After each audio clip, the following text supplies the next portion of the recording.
The Senate will come to order. Mr. Carpenter, please call the roll.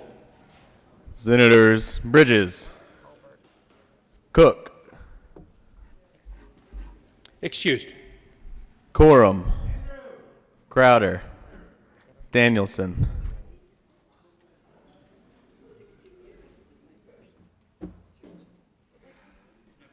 Danielson. Excused. Donovan, Bimberg, Fields. Fields.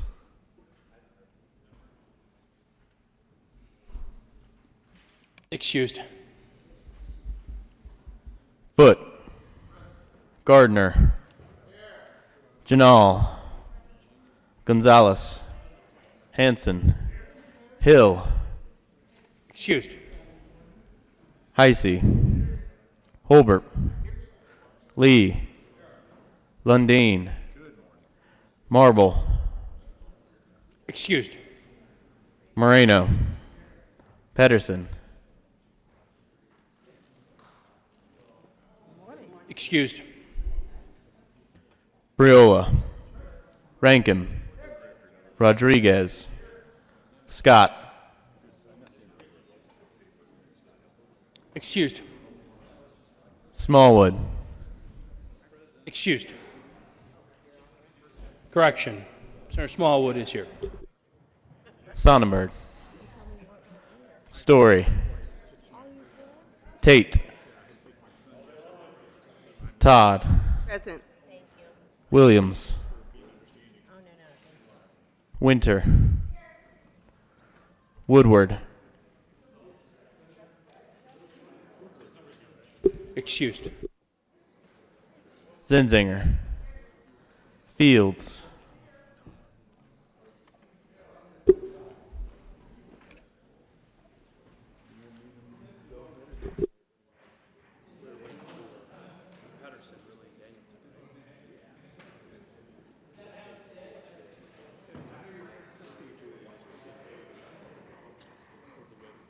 Mr. Majority Leader? Do you know where Pedersen's running away? Pedersen,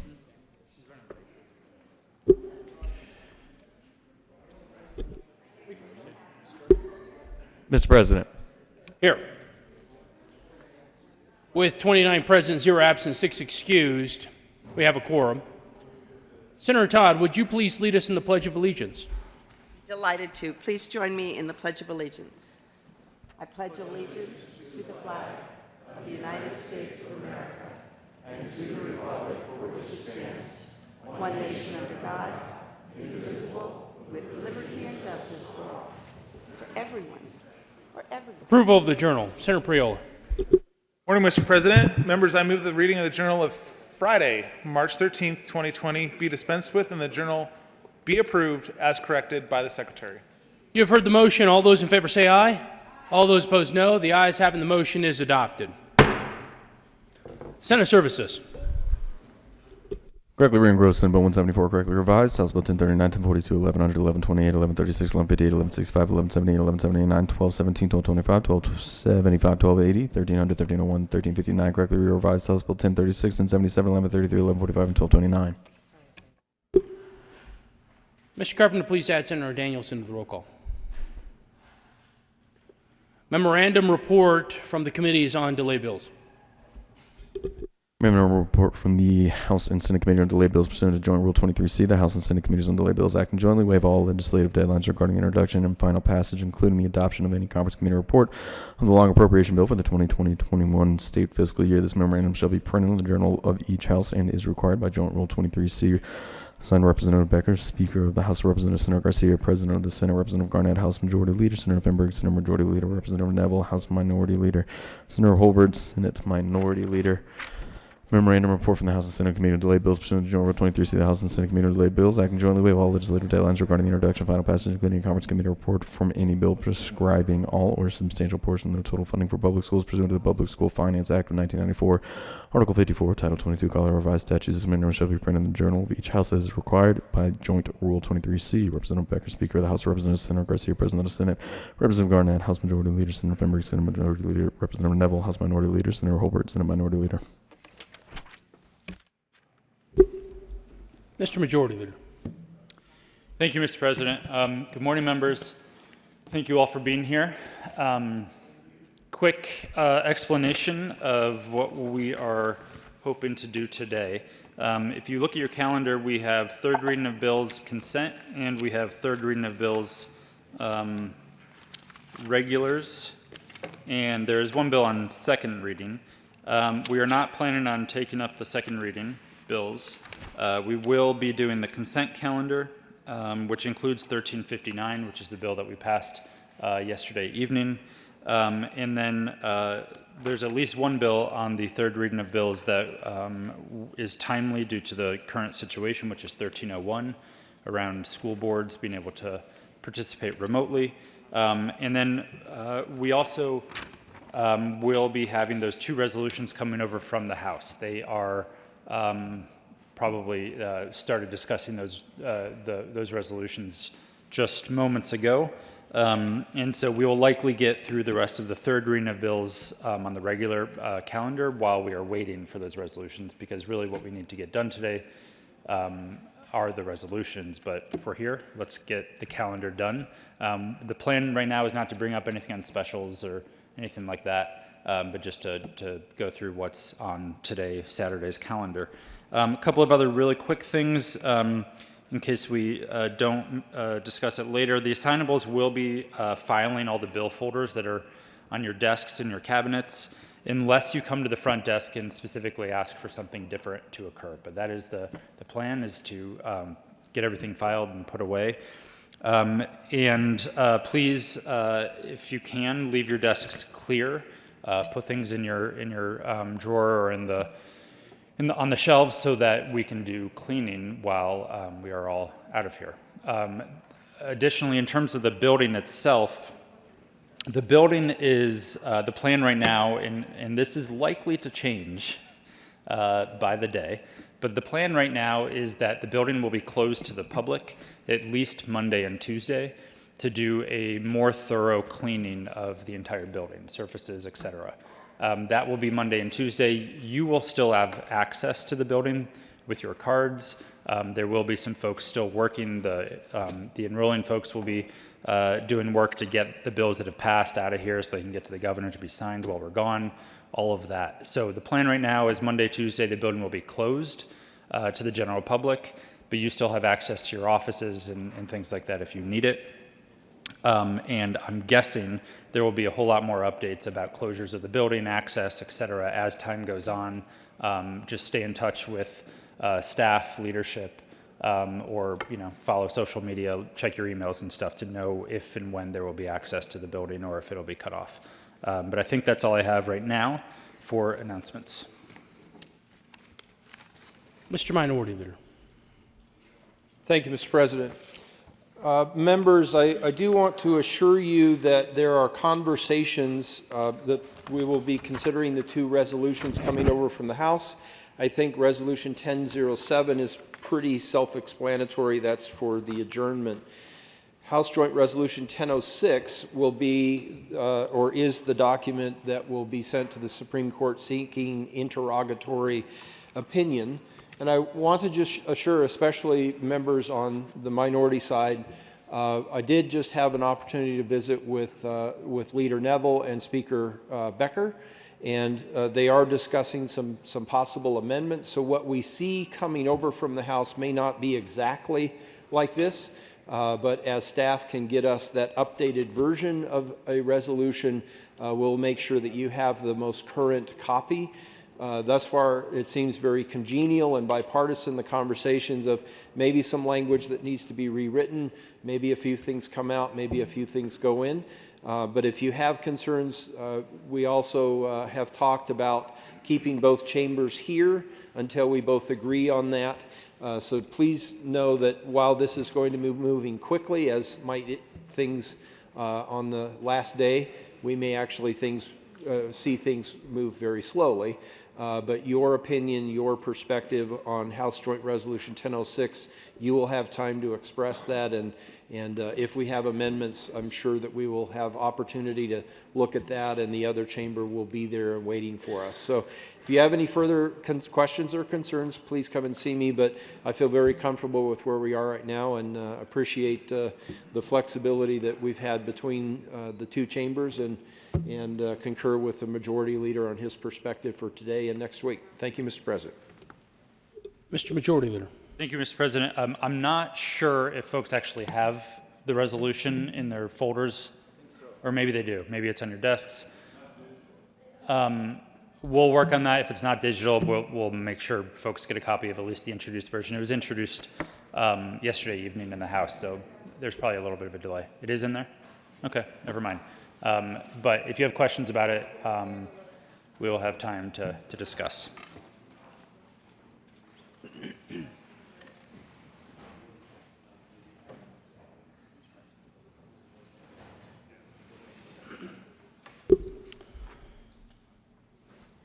Third reading of bills, consent calendar. Mr. Carpenter, please read all of the titles listed on the third reading of bills consent calendar. House Bill 1165 by Representative Kraft, Tharp, and McKean, and Senator Zinzinger and Quorum concerning modifications to the interior design exemptions set forth in the laws governing the practice of architecture. House Bill 1039 by Representatives Coleman and Baisley and Senator Zinzinger and Tate concerning a transparent state web portal that allows the public to easily search for information relating to the state agency rules at no cost. House Bill 1280 by Representatives Skip and Larson and Senators Bridges and Smallwood concerning authorizing the Department of Higher Education to collect the data necessary to calculate return on investment metrics related to student outcomes. House Bill 1042 by Representatives Valdez, Dean, McKean, Senators Moreno, and Tate concerning modifications of the notice requirements for manufacturers of perfluoroalkyl and polyfluoroalkyl substances. House Bill 1300 by Representatives Bunteo and Pelton, Senators Bridges and Quorum concerning technical changes to the local school food purchasing program. House Bill 1100 by Representative Froelich and Senator Crowder concerning pass-through child support payments to families that are eligible for temporary assistance for needy families. House Bill 1178 by Representatives Holtorf and Senator Sonnenberg concerning increasing the speed limit on rural state highways where it is safe to do so, and in connection therewith directing the Department of Transportation to identify these highways. House Bill 1359 by Representatives Garnett and Neville and Senators Finberg and Holbert concerning modifications to party candidate designation requirements to accommodate public health concerns. Mr. Majority Leader. Thank you, Mr. President. I move the passage of all the bills in the third reading of bills consent calendar, which includes House Bills 1165, 1039, 1280, 1042, 1300, 1100, 1178, and 1359. Is there any discussion on any of the bills? Seeing none, the motion is the passage of all the bills on the third reading of bills consent calendar. Are there any no votes on any of the bills? Senator Sonnenberg. Thank you, Mr. President. Asked to be recorded as a no vote on House Bill 1100. Senator Sonnenberg will be recorded as a no vote on House Bill 1100. Senator Moreno. Thank you, Mr. President. I wish to be recorded as a no vote on House Bill 1178. Senator Moreno will be recorded as a no vote on House Bill 1178.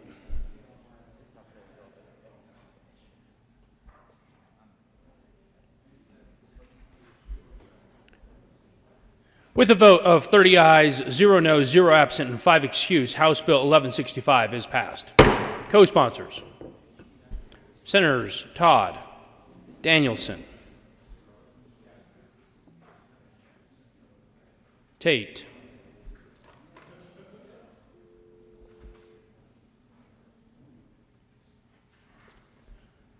with a vote of 30 ayes, 0 noes, 0 absent, and 5 excused, House Bill 1039 is passed. Co-sponsors: Senators Bridges, Winter, Moreno, the Majority Leader, Todd, Smallwood, Priola, Rankin, Janal, the Minority Leader, Lundin, Story,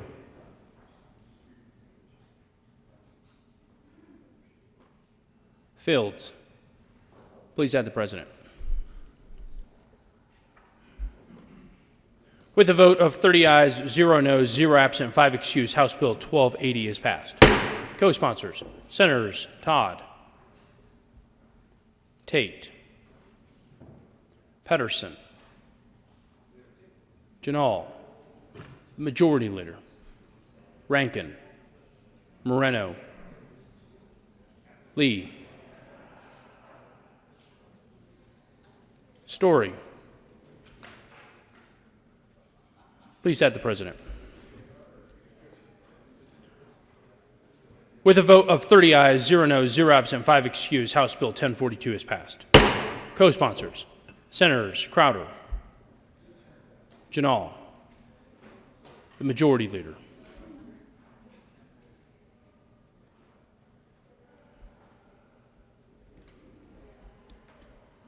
with a vote of 30 ayes, 0 noes, 0 absent, and 5 excused, House Bill 1300 is passed.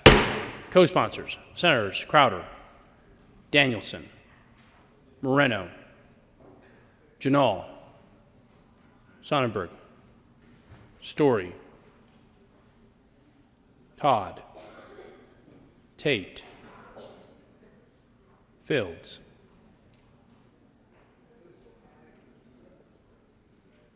Please add the President. With a vote of 29 ayes, 1 no vote, 0 absent, 5 excused, House Bill 1100 is passed.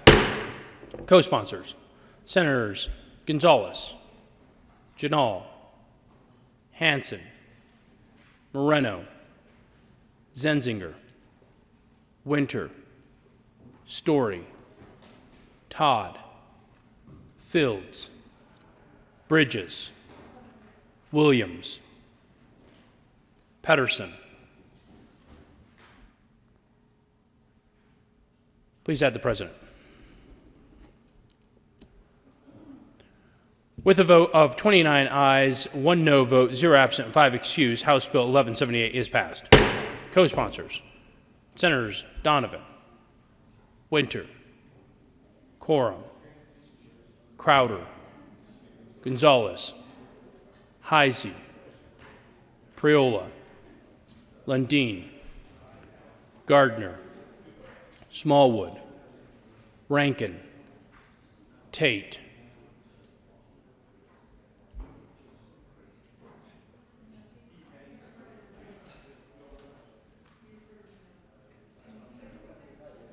please add the President.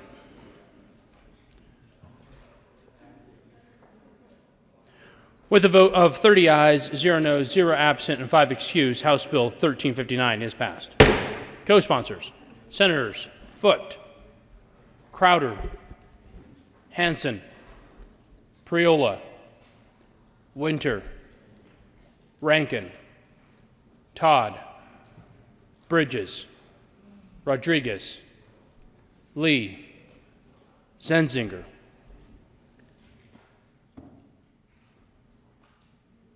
Gonzalez, Janal, Danielson, Gardner, Pedersen, Story, Lundin. Please add the President. Third reading of bills, final passage. Mr. Carpenter, please read the title to House Bill 1158. House Bill 1158 by Representatives Tipper and Harrod and Senators Winter and Finberg concerning insurance coverage for infertility and in connection therewith making an appropriation. Mr. Majority Leader. Thank you, Mr. President. I move House Bill 1158 lay over to the bottom of the third reading of bills calendar. You have heard the motion. The motion is to lay over House Bill 1158 to the bottom of the third reading's final passage calendar. All those in favor say aye. All those opposed, no. The ayes have it, and House Bill 1158 will move to the bottom of the calendar. Mr. Majority Leader.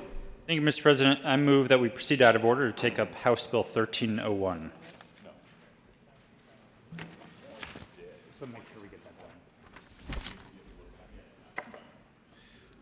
The motion is that we proceed out of order to take up House Bill 1301. All those in favor say aye.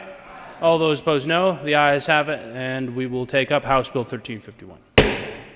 Mr. Carpenter, please read the title to House Bill 1301. House Bill 1301 by Representative McLaughlin and Senator Sonnenberg concerning electronic attendance in meetings of school district boards of education. Senator Sonnenberg, Thank you, Mr. President. I move House Bill 1301 on third reading and final passage. is there any discussion? Seeing none, the motion before the body is the passage of House Bill 1301 on third reading and final passage. Are there any no votes?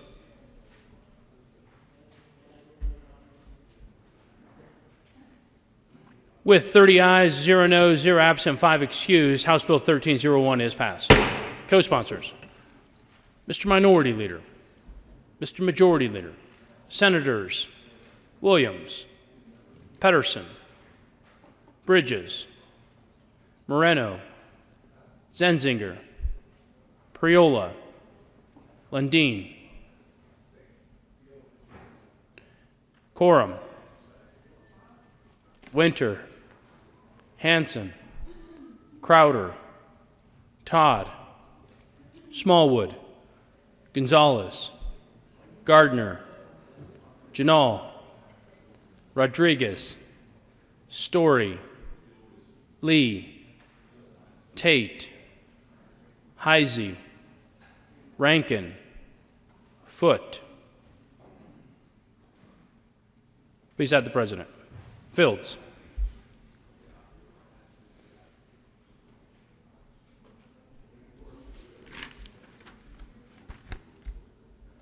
Mr. Carpenter, please read the title to House Bill 1217. House Bill 1217 by Representatives Graham McKean and Senator Moreno concerning the continuation of marijuana financial services cooperatives in connection therewith, implementing the recommendations contained in the 2019 Sunset Report by the Department of Regulatory Agencies. Senator Moreno. Thank you, Mr. President. I move for the passage of House Bill 1217 on third reading and final passage. Is there any discussion? Seeing none, the motion before the body is the passage of House Bill 1217 on third reading and final passage. Are there any no votes? Senator Priola.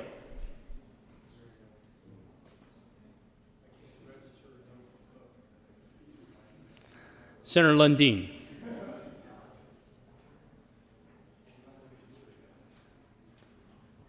With 28 ayes, 2 no votes, 0 absent, 5 excused, House Bill 1217 is passed. Co-sponsors. Senators Todd,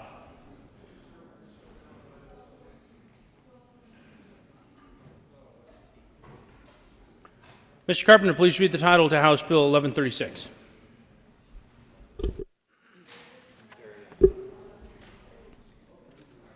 House Bill 1136 by Representative Snyder and Senators Hanson and Tate concerning the regulation of investments made by domestic insurance companies. Senator Hanson. Thank you, Mr. President. I request permission to offer a third reading amendment. I'll go first.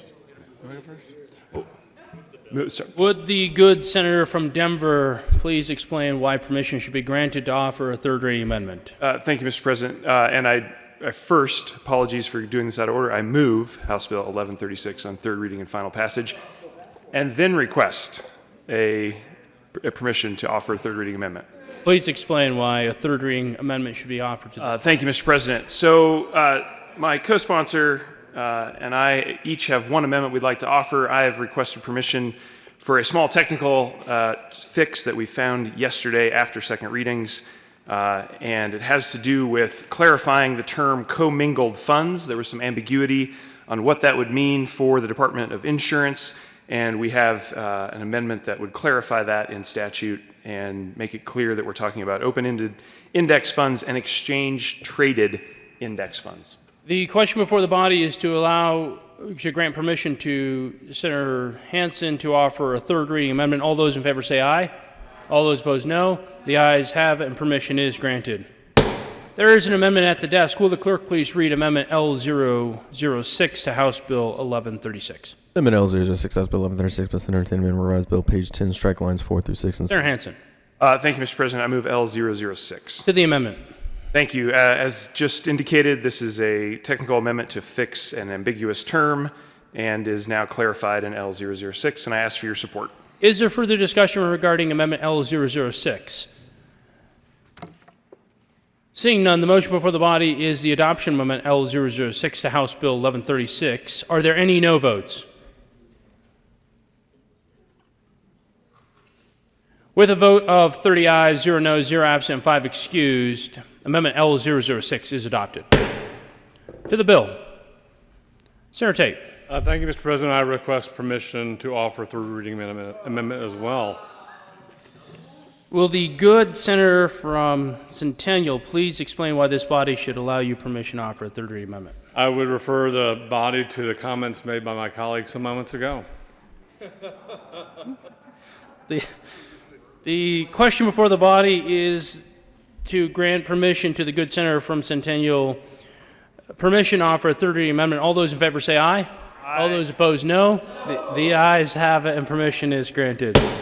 There's an amendment at the desk. Will the clerk please read Amendment L005 to House Bill 1136? Amendment L005 to House Bill 1136. Senator Tate. Thank you, Mr. President. I move L005 to House Bill 1136. To the amendment. Thank you, Mr. President. Again, this is a technical correction that we discovered subsequent to the second reading. This amendment deals on page 5 of the bill where the authority to acquire a mortgage loan is subject to certain provisions. The bill originally contemplates repealing 2 provisions. This amendment puts these provisions back into statute with some technical clarifications. Ask the body for an aye vote. Is there further discussion regarding Amendment L005? Senator Williams. Thank you, Mr. President. And members, I rise in support of L005 and want to thank the sponsors for working with us in the Business, Labor, and Technology Committee.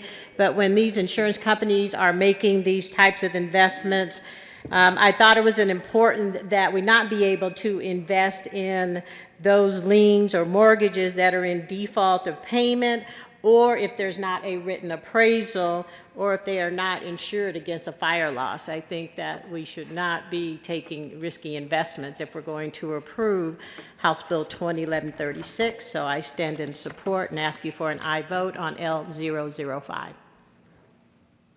Is there further discussion regarding Amendment L005? Seeing none, the motion before the body is the adoption of Amendment L005. Are there any no votes? With a vote of 30 ayes, 0 noes, 0 absent, and 5 excused, Amendment L005 is adopted. To the bill, Senator Hansen. Thank you, Mr. President. I move for final passage of 1136 as amended. Is there further discussion regarding House Bill 1136? Seeing none, the motion is the adoption and passage of House Bill 1136. Are there any no votes? Senator, no votes on House Bill 1136.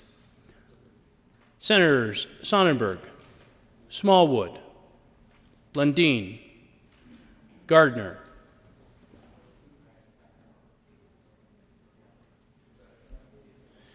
with 26 aye votes, 4 no votes, 0 absent, and 5 excused, House Bill 1136 has passed. Co-sponsors, Senators Crowder, Williams,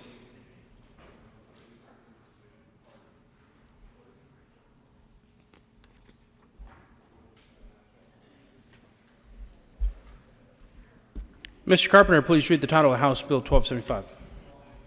House Bill 1275 by Representative Montayo and Senators Heisey and Lee concerning providing in-state tuition status at a community college for military families regardless of whether Colorado domicile status is satisfied. Senator Heisey. Thank you, Mr. President. I move House Bill 1275 on third and final reading. Is there further discussion? Seeing none, the motion before the body is the passage of House Bill 1275 on third reading and final passage. Are there any no votes?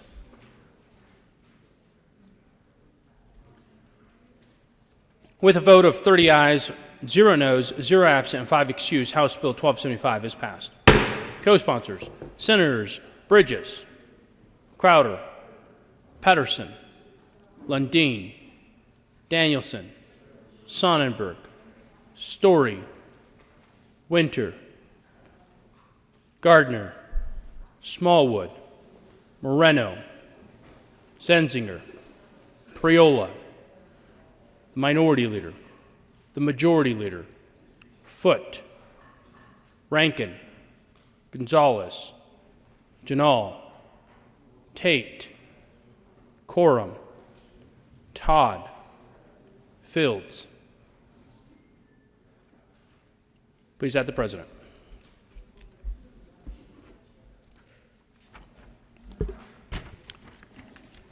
Mr. Carpenter, please read the title to House Bill 1128.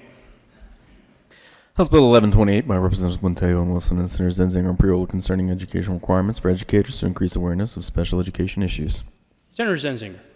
Thank you, Mr. President. I move House Bill 1128 on third and final reading and ask for an aye vote. Is there further discussion?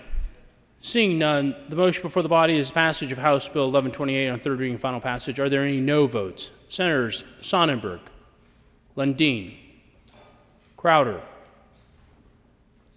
Gardner, Smallwood.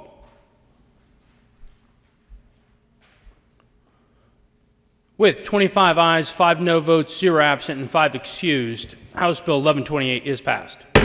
Co-sponsors, Senators Todd, Janal, Moreno, Bridges, Winter, Lee, Danielson, Story, Hanson, Pedersen.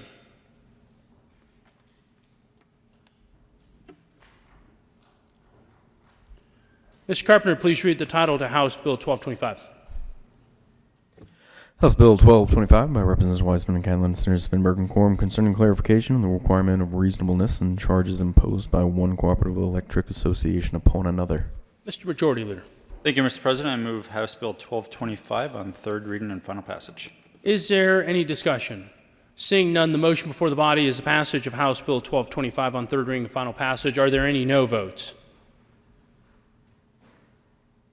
Senators Heisey, Lundin, Gardner, Smallwood, Rankin, Foote, Tate,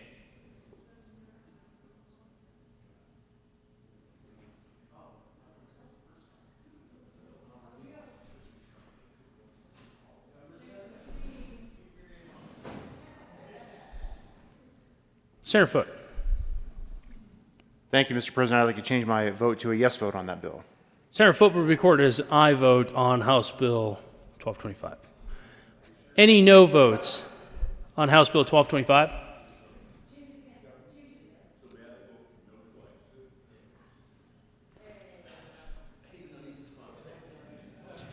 With a vote of 24 ayes, 6 no votes, 0 absent, 5 excused, House Bill 1225 is passed. Co-sponsors, Senators Foote, Donovan, Winter,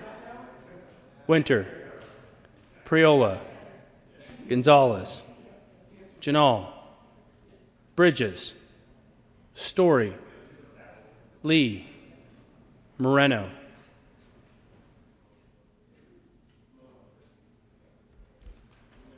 Mr. Carpenter, please read the title to House Bill 1179. House Bill 1179 by Representatives Harrington, Soper, and Senators Gardner and Lee concerning implementation of the Committee on Legal Services recommendations in connection with legislative review of state agencies' rules. Senator Gardner. Thank you, Mr. President. We move House Bill 1179, the Rule Review Bill, on third reading and final passage. Is there any discussion? Seeing none, the motion before the body is the passage of House Bill 1179 on third reading and final passage. Are there any no votes?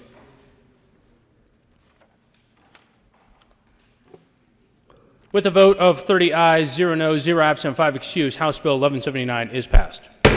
Co-sponsors, Senators Rodriguez, Crowder,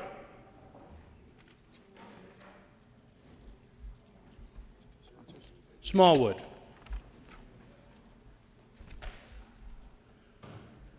Mr. Carpenter, please read the title to House Bill 1158. House Bill 1158 by Representatives Tipper and Harrington, Senators Winter and Finberg concerning insurance coverage for infertility in connection therewith, making an appropriation. Mr. Majority Leader. Thank you, Mr. President. I move House Bill 1158 on third reading and final passage. Is there any discussion? Senator Smallwood.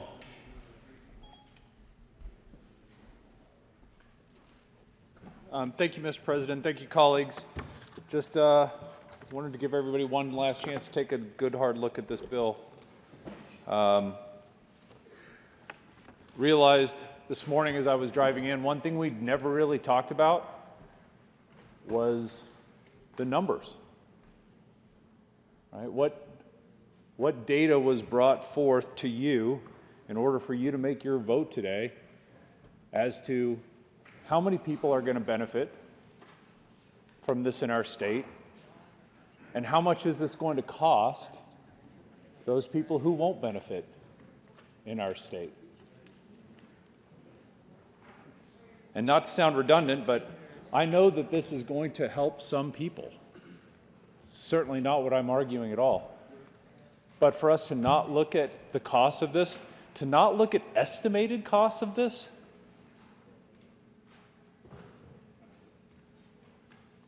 how much is this going to add to the working person's health insurance premiums that we've been talking so much about over the last 4 years that I've been here? Is it $1 a month?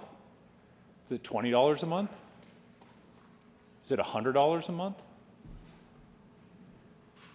Don't you think before we vote on a bill that's going to potentially, I shouldn't even say potentially, it's going to raise health insurance costs. Nobody's argued that so far, that it's not going to raise health insurance costs. But we've talked about it raising health insurance costs, and nobody has come to the well to talk about how much it might cost. And even once we have that number, colleagues, remember that those estimates very likely are brought from how many people currently in the individual and small group fully insured market in Colorado would be eligible for this benefit. And we know it'd be just a handful of starfish.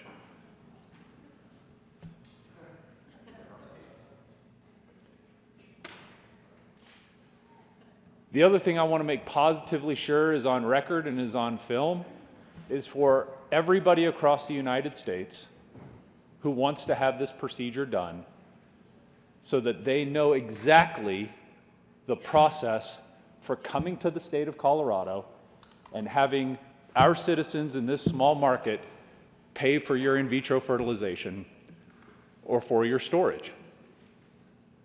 Okay? Because you're going to want to plan this out. You're going to want to see, oh, and by the way, this isn't only for the out-of-state folks. Okay? Like many of us in this room right now might be covered under a large group self-funded plan. Okay? Unless you chose Kaiser Permanente today, you probably are. So let's say you want IVF. Well, if you're smart, because this procedure costs tens of thousands of dollars, if you're smart after this law is enacted, what you will do is keep your plan here that you pay for, plus the state pays for a portion of it, obviously through taxpayer dollars. Okay? So keep that plan, and come open enrollment on our exchange, make sure you buy the least expensive bronze plan on the exchange, because there's no reason to waste extra premium, because you're going to hit your out-of-pocket maximum no matter what. For you, I will pretty much guarantee that IVF is going to cost you $5,000 to $7,000, maybe $8,000. So don't waste extra premium on a lower deductible and higher coinsurance, because you're going to hit your out-of-pocket maximum no matter what. So come open enrollment, whether you don't live in our state and you quickly come in and find the least expensive place for you to rent and establish an address for yourself in our state, or if you're on a large group or ERISA plan, you'll also want to buy an individual policy. And make sure you do it on time, because the open enrollment window is fairly short. So you're going to want to plan this out a little bit ahead of time. Make sure you've bought your policy by December. And if you don't keep other group coverage, I would really have you consider whether or not you want to keep a job that's going to provide some sort of income to you. Because if you don't, and you can justify on our exchange that your income's really low, you're going to receive a premium, an advanced premium tax credit, reducing or eliminating your premium, and potentially cost sharing reductions that'll help with that. And I don't think it's fair, if we're going to do something like this, to not communicate it adequately across our state. So I hope folks either make notes on this, write it down, keep a copy of this video that you can send out to folks, because whether you live in our state and are covered in the small group marketplace, large group marketplace, self-funded plans or not, it's very easy for you to take advantage of this benefit, have those costs paid for by either the taxpayer or by our hardworking citizens who we've talked about time and time again are struggling to pay their health insurance costs. I still oppose this. I would still love to have somebody come to the well and give us what the actuaries have said. This is how much this is going to cost in extra premium for folks in the individual or small group market. I haven't heard it yet. Didn't hear it in committee. Haven't heard it yet. And whether or not that actuarial analysis includes all the people who potentially will come from states like Kansas and Nebraska and Wyoming to take advantage of our extremely lenient drafting, writing, authoring of a bill like this. So with that, I'd ask for a no vote on House Bill 1158. Thank you, Mr. President. Senator Danielson. Thank you, Mr. President. I rise in strong support of House Bill 1158 for all those families across the state who are struggling with infertility. Basically, we have a really solid measure and good policy to help people who are doing everything in their power to become parents. There are kids across the state who are suffering because they don't have people who love and care for them. And yet we have people who are willing to invest their entire life savings only to become a parent, to be able to care for their own children. And whatever reason they're facing infertility, it impacts thousands and thousands of people across the state. 1 in 8 Coloradans suffer infertility, men and women. And we have in front of us a positive, solid step forward to making sure that the enormous financial burden isn't the difference between someone being able to become a parent and someone not being able to become a parent. The greatest joy in my life, by far, has been my daughter Isabel. And I would hope that anyone who wants to do that has the power to do that, and that the money is not the only deterrent between them and a great family. So for those and a number of other reasons, I urge you to vote yes on House Bill 1158 and help these people who are trying so desperately to become parents do so. Thank you very much. Senator Tate. Thank you, Mr. President. I just want to expand slightly on the comments from my colleague from Douglas County who noted the cost issue in this insurance market. I just want to offer a reminder that this insurance market, the individual and small group market, serves our small businesses and entrepreneurs, whereas the majority of insureds are covered elsewhere. And my concern from the standpoint of business and opportunities, entrepreneurship, is that we're hurting that sector by making these plans even more expensive without affecting the health insurance costs of large businesses and self-insured organizations. So again, that's my concern. I don't want to hurt small businesses and entrepreneurs. Senator Lundin. Thank you very much, Mr. President.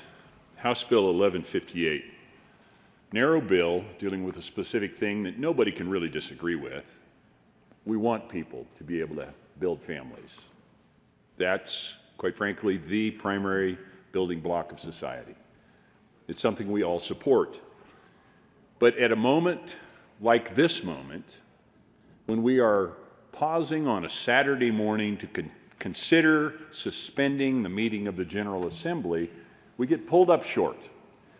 And we stop, we pause, and we think, how are the little steps we're taking? How are the small things we are doing? How do the individual bills that we are considering and passing or not advancing, how do they add up? And the challenge that I think lies to all of us is our collective amnesia. The fact that we fail to add the dollars we spend here and the consequences we create there by virtue of a bill. What we have here is a bill that, when added to other bills of the same nature over time, is the reason that we are so deeply concerned about the costs associated with health care. The costs for employers to provide health care to their employees, and the costs individuals face broadly across the individual health insurance market because and by virtue of bills like, legislative fiat-like, requirements from government upon marketplaces, whether welcome or not, like House Bill 1158. We are responsible not only in the individual. It's not like we can say yes to 1158 and turn our back on the costs of health care broadly. We are responsible broadly across the aggregate, the accumulated, the costs that we build in over and over and over again by taking these small little steps that, when combined, are in fact an enormous journey that takes us from a point of potential affordability to a lack of affordability in something as fundamental as health care. I think we need to be responsible and certainly much more pensive, much more thoughtful, and I would call upon us to be more prescient. We need to look forward. We need to consider the consequences and the aggregate expenses that are driven by bills like House Bill 1158. No one can argue with what is hoped to be gained by the narrow piece of legislation, but at the same time, we are responsible for that which we create, which at the end of the day is something that has become unaffordable for people broadly, and we need to take the responsibility for that. I therefore, Mr. President, urge opposition to House Bill 1158. Thank you. Senator Fields.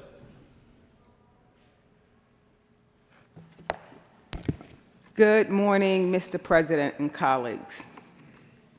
I stand in strong support of House Bill 1158 because being a parent is one of the most greatest joys, I think, in life.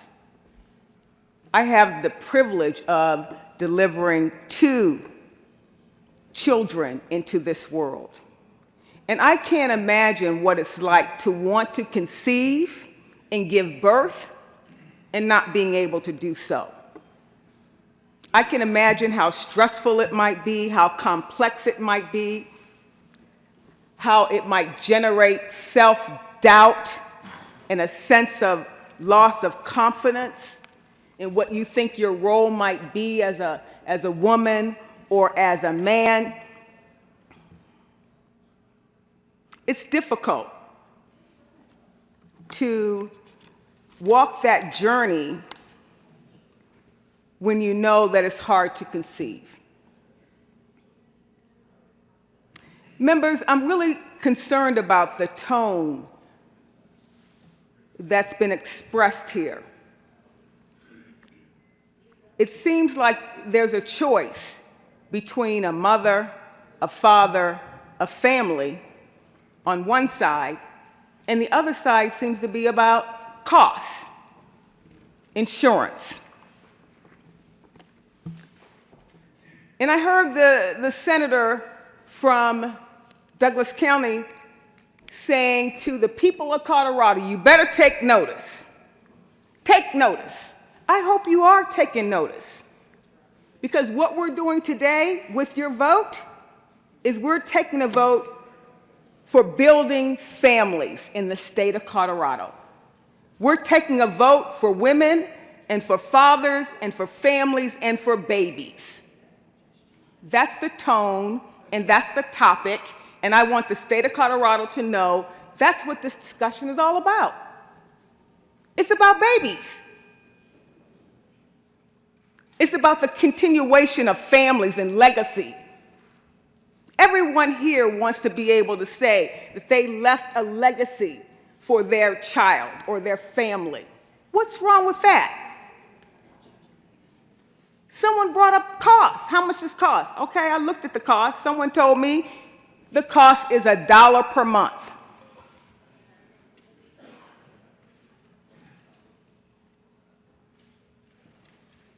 $1 per month.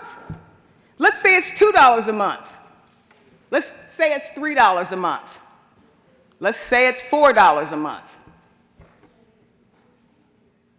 It's about families. It's about babies. It's about continuing our economy. And we need to make sure that we are producing the next generation to take our places. And for families that want to conceive, this is an opportunity for them to do so by reducing the burden of what it costs. It's expensive.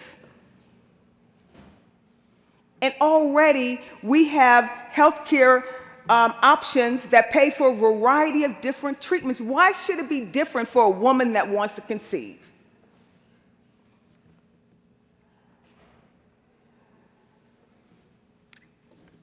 Infertility is a treatable condition.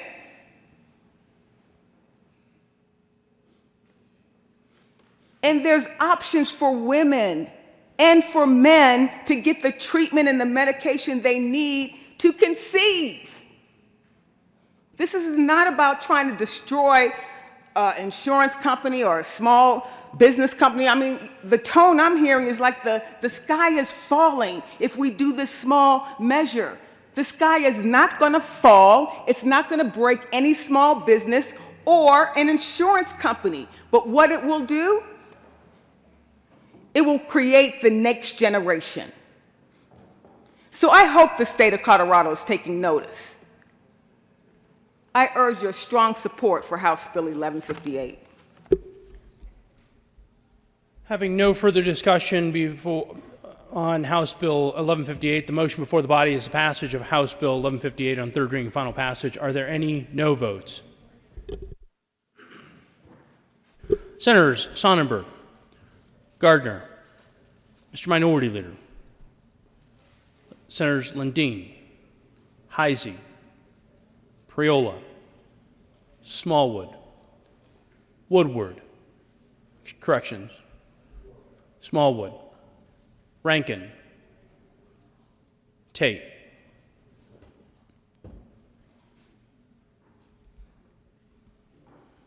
With 21 ayes, 9 no votes, 0 absent, and 5 excused, House Bill 1158 is passed.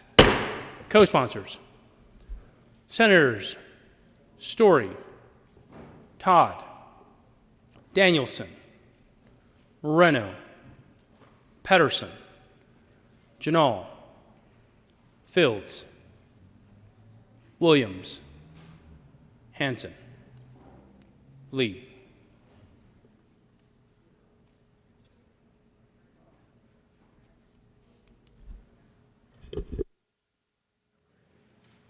Mr. Majority Leader.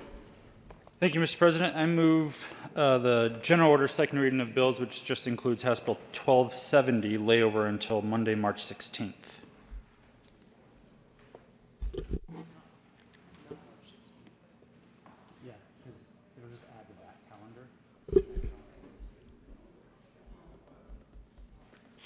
The motion before the body is to lay over the general order's second reading of bills calendar, which includes House Bill 1270 until 3/16/20 and retain its place on the calendar. All those in favor say aye. All those opposed, no. The ayes have it, and House Bill 1270 will be laid over until 3/16/20.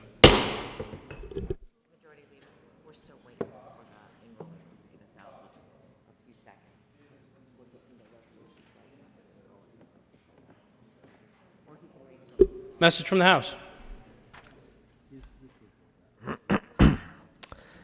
The House has adopted and transmits herewith House Joint Resolution 2010-06 amended as printed in the House Journal, March 14th, 2020.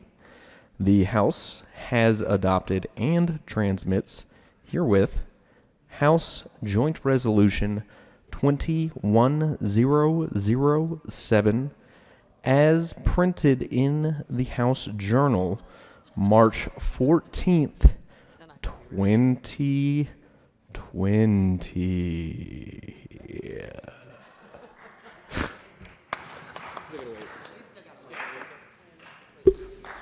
The Senate will stand in recess.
Introduction of consideration of resolutions. Will the clerk please read the title of Senate Joint Resolution 006? House Joint Resolution 1006 by Representatives Becker and Neville and Senators Garcia and Holbert concerning a request to the Supreme Court of the State of Colorado to render its opinion upon a question regarding Section 7 of Article 5 of the state constitution. Mr. President. Thank you, Madam President. I move HJR 1006 and ask for an aye vote. Mr. Carpenter, please read the resolution at length. Oh, thank you, Mr. President.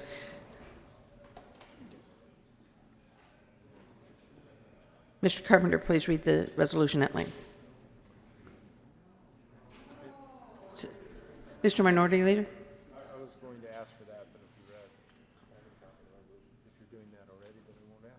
Why did you make the motion? Because there's been no request to read it. I didn't think so. Right. Go ahead. Mr. Minority Leader. Thank you, Madam President. I ask for HCR 1006 to be read at length.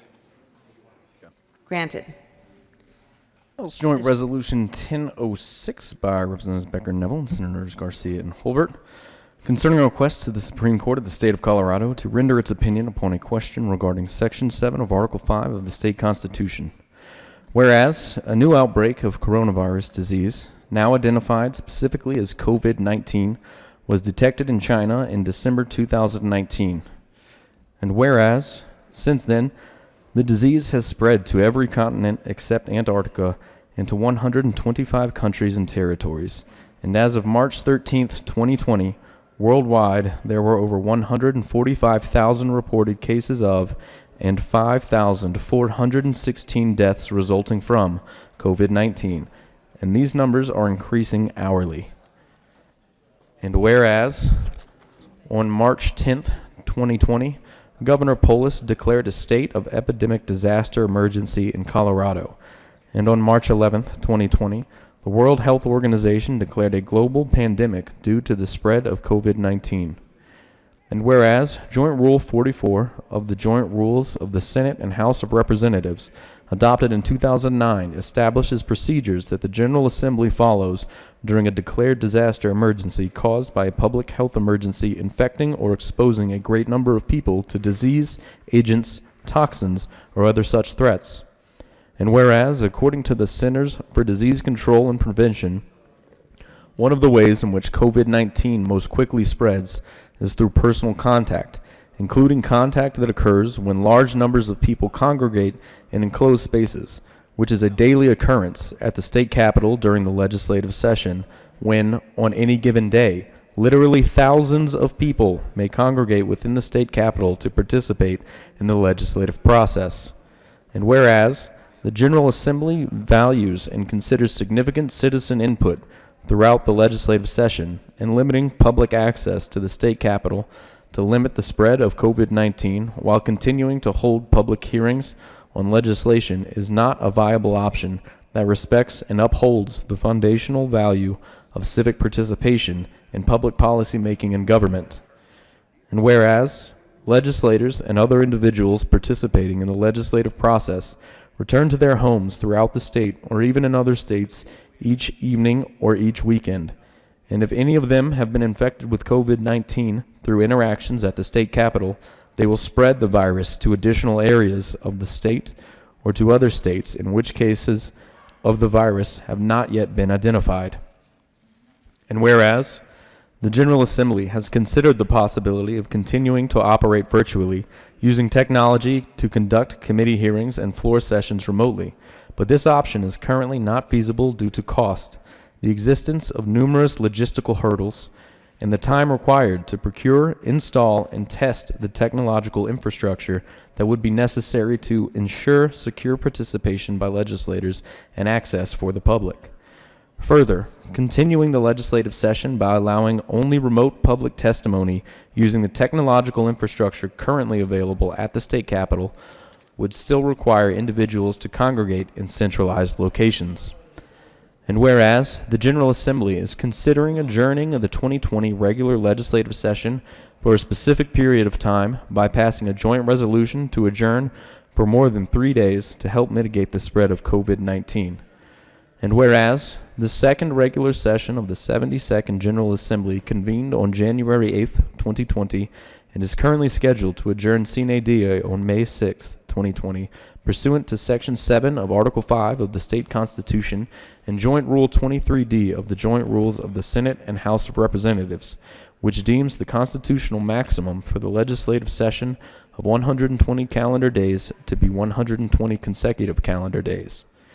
And whereas Joint Rule 44G states, notwithstanding the provisions of Joint Rule 23D of the Joint Rules of the Senate and the House of Representatives regarding counting legislative days of a regular session as consecutive days, the maximum of 120 calendar days prescribed by Section 7 of Article 5 of the State Constitution shall be counted as 120 separate working calendar days if the governor has declared a state of disaster emergency due to a public health emergency pursuant to Section 2433.5704 Colorado Revised Statutes. And whereas, if the General Assembly adjourns for more than 3 days, pursuant to Joint Rule 44G, the General Assembly will count the first day upon which the General Assembly reconvenes following the adjournment as the next legislative day following the day upon which the General Assembly adjourned. For example, if the General Assembly adjourns on March 16, 2020, the 69th legislative day, the day upon which the General Assembly reconvenes will be counted as the 70th legislative day. And whereas, upon reconvening following an extended adjournment, the General Assembly may continue taking action on pending legislation until the General Assembly reaches the 120th legislative day, which, because of the period of adjournment, will occur after May 6, 2020. And whereas, as of March 13, 2020, there were 355 bills pending in the Senate and the House of Representatives, and upon reconvening, following an extended adjournment, it is likely that there will still be many important pieces of legislation pending that are of significant interest to the public and will require a substantial amount of time for consideration, public stakeholder participation and input, and debate before these bills can be acted upon.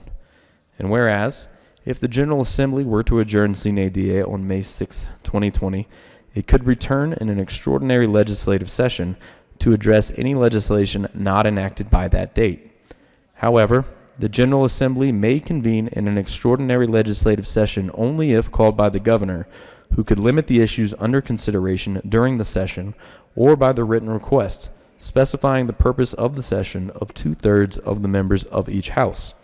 Thus, the General Assembly could be foreclosed from considering one or more of the bills pending upon adjournment if the subjects of those bills were not included within the scope of the governor's call or agreed to by 2/3 of the legislators. And whereas courts have held that legislation passed by a legislature outside of the constitutionally established length of a regular legislative session is void because the legislature does not have constitutional authority to enact legislation outside of the term of a regular legislative session unless convened in a special legislative session. And whereas the constitutionality of the current pending bills may be challenged if they are enacted after May 6, 2020, and could be struck down if the provisions of Joint Rule 44G that allow the limited number of calendar days to be counted as working rather than consecutive calendar days are found to be unconstitutional. And whereas, if the General Assembly is required to adjourn for a significant period of time to protect the public health, and when they reconvene, the remaining time to act on legislation before May 6, 2020 is significantly reduced. Legislators will be unable to serve their constituents by debating and acting on many of the bills introduced during the 2020 regular legislative session, and the citizens who elected those legislators to act on those bills will be deprived of representation by their chosen representatives who may be ineligible to return for the following regular legislative session due to term limits or the outcome of the November 2020 election. And whereas Section 3 of Article 6 of the State Constitution directs the Colorado Supreme Court to give its opinion upon important questions upon solemn occasions when requested by the Senate or the House of Representatives. And whereas the rare, almost unprecedented public health situation currently facing the state warrants resolution by the Colorado Supreme Court of whether the 120 calendar days of the regular legislative session must be counted consecutively because the General Assembly, in seeking to protect the public health by adjourning the legislative session to a specified date to mitigate the spread of COVID-19, should not be forced to either significantly reduce the length of the legislative session and thereby fail to meet its responsibility to serve the citizens of the state by passing legislation in the public interest or jeopardize the constitutionality of that legislation, including legislation required to fund state government, by proceeding to take action on legislation after May 6, 2020. And whereas, resolving the issue of whether Section 7 of Article 5 of the state constitution limits the regular legislative session to 120 consecutive calendar days relates directly to all of the legislation that will be pending as of May 6, 2020, and the right of the public to full legislative debate and consideration of that legislation. And whereas, due to the rapid spread of COVID-19 and the immediate need for the General Assembly to decide on a course of action concerning the regular legislative session in order to protect the public health, time is of the essence in determining the meaning of the constitutional restriction on the length of the legislative session.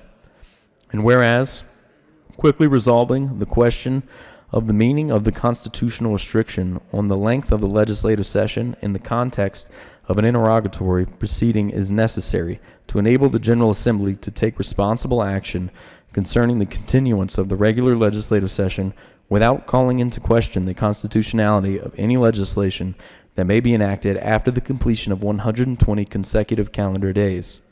Now, therefore, be it resolved by the House of Representatives of the 72nd General Assembly of the State of Colorado, the Senate concurring herein, that in view of the premises, the question of the constitutionality required length of the regular legislative session, in the judgment of the Senate and the House of Representatives, is a matter of extreme importance and public interest and is being raised on the solemn and historic occasion of the occurrence of a global pandemic and the need to protect the health and safety of the citizens of Colorado. Further, resolution of the question is connected to the ultimate constitutionality of the pending legislation that may be enacted outside of the period of 120 consecutive calendar days. The Senate and the House of Representatives require resolution of this question as soon as possible in order to act in a manner that protects the public health and safety, preserves the public's right of civic engagement, preserves the validity and constitutionality of enacted legislation, and ensures the General Assembly's ability to enact legislation to promote the public interest and provide for the continued operation of state government. The Senate and the House of Representatives accordingly respectfully request the Supreme Court of the State of Colorado to render its opinion upon the following question.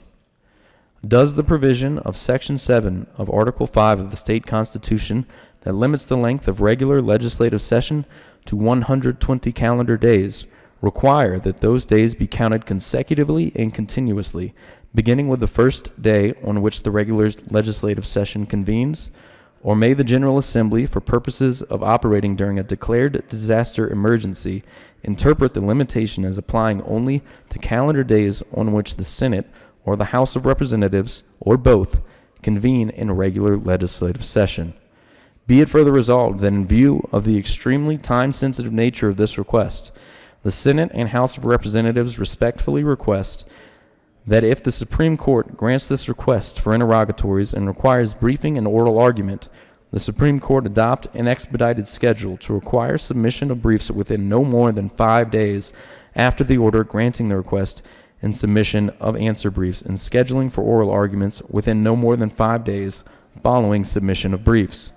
Be it further resolved that the President and Speaker of the House of Representatives, immediately upon passage of this joint resolution, shall transmit to the Clerk of the Colorado Supreme Court a certified copy of this joint resolution and certified copies of Joint Rules 23 and 44 of the Joint Rules of the Senate and House of Representatives, and that the Committee on Legal Services shall be directed to furnish said court with an adequate number of copies of this joint resolution and said joint rules, and shall submit to said court such further documents and briefs as the court may require to expedite its procedures in the premises. Mr. President, Thank you, Madam President. And members, thank you for taking the time to understand how important this is.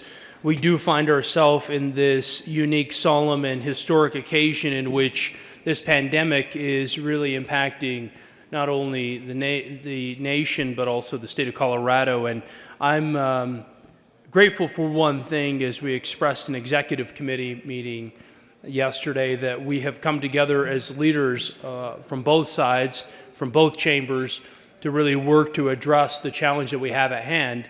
And normally would not find ourselves in this unique circumstance in which the legislative branch is asking for an opinion of the judicial branch.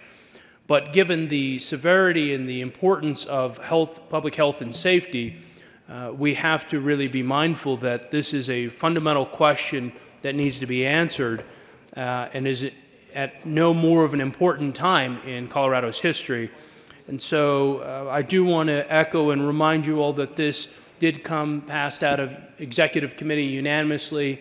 You notice the leaders' names appearing on the joint resolution, and I would encourage an aye vote on this important resolution.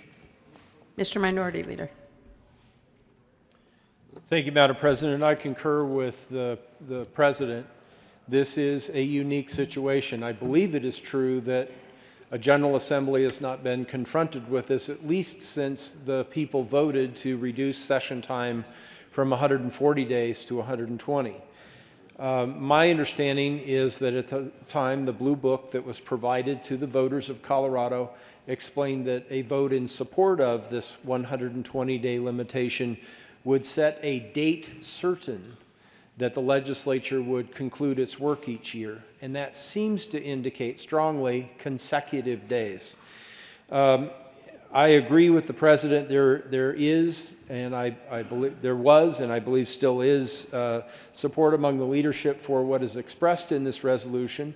It has been requested by a member of the minority caucus that there be some clarification that expenses related to either a minority or majority view of that question of consecutive or non-consecutive day counting, that there be some, either a separate resolution or possibly a word or a few added, probably in the areas of page 7, lines 1 through 4, that the costs related to the preparation of the minority or majority perspective, as is customary in issues brought to the Committee on Legal Services, that those costs be shared by the legislature, that no one here in the General Assembly would be left to have to pay for those expenses out of pocket, either to support the perspective of consecutive day counting or non-consecutive day counting,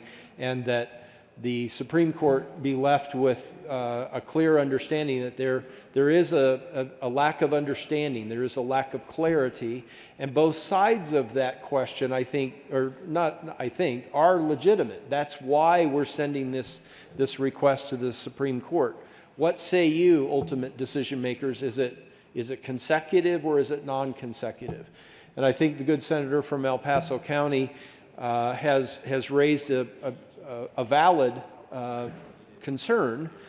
So we're not trying to renegotiate. We have something that was brought to the attention by the one attorney in our caucus who has more experience. This is my first experience with the interrogatory process, and I appreciate him raising this question, because once we vote on this, then it's decided upon. We're not trying tactics. We would like to adopt the resolution and move on and frankly adjourn and start attending ourselves to the public safety and the concerns over COVID-19. I think this clearly is a worthy discussion, and I think the senator from El Paso County has maybe moved away from a separate resolution to just, could we put a few words here clarifying, which I think is rather standard practice in the Committee on Legal Services and working with both Legislative Counsel and the Office of Legislative Legal Services. Again, we are not asking minority perspective to somehow become the majority perspective, consecutive or non-consecutive days, but the senator from El Paso County, I think it is, again, raised a valid point. Let's make sure that both sides are expressed and the expenses related to are not left to an individual member. Thank you, Madam President. Mr. Majority Leader. Thank you, Madam President. Members, I think we're going to continue to talk about this a little bit, but I am a little concerned about where the conversation seems to be going. When Executive Committee decided to draft these resolutions and have all 6 members of Executive Committee be sponsors or prime sponsors, the idea was to do this in unison. The idea was to do this as a General Assembly. The request now is let's have representation of the Executive Committee, which is both parties, that said let's do this in unison as a General Assembly, and let's also have representation for the minority party. I don't think this is a majority-minority discussion. I think this is we are asking the Supreme Court to clarify how this institution of Colorado operates. And my sense is we want to preserve the rights of this institution to do the work it needs to do, not to have a crisis that is out there that is causing harm to unnecessarily restrict us in a way that makes it so we can't do our job. And that's the question we are asking the Supreme Court is, does Joint Rule 44, which provides some flexibility in the moment of a pandemic, is it constitutional? We've assumed it is constitutional. It's been in our rules for a long time. But this is the first time I think that we've actually been faced with this question in practice. And I just think it is counter to what we have been trying to do over the last few days to make this a majority and minority argument. To me, this is the legislature asking another branch of government for clarity. And I hope we can go into that questioning in unison. And if we can't, that's okay. But we voted as an executive committee, which again is both chambers, both parties, to pass this interrogatory, to ask that question of the Supreme Court. There will likely be opportunity for different opinions on this question to brief the court. I don't think the General Assembly should be arguing against itself while it's also arguing the questions that are in this interrogatory.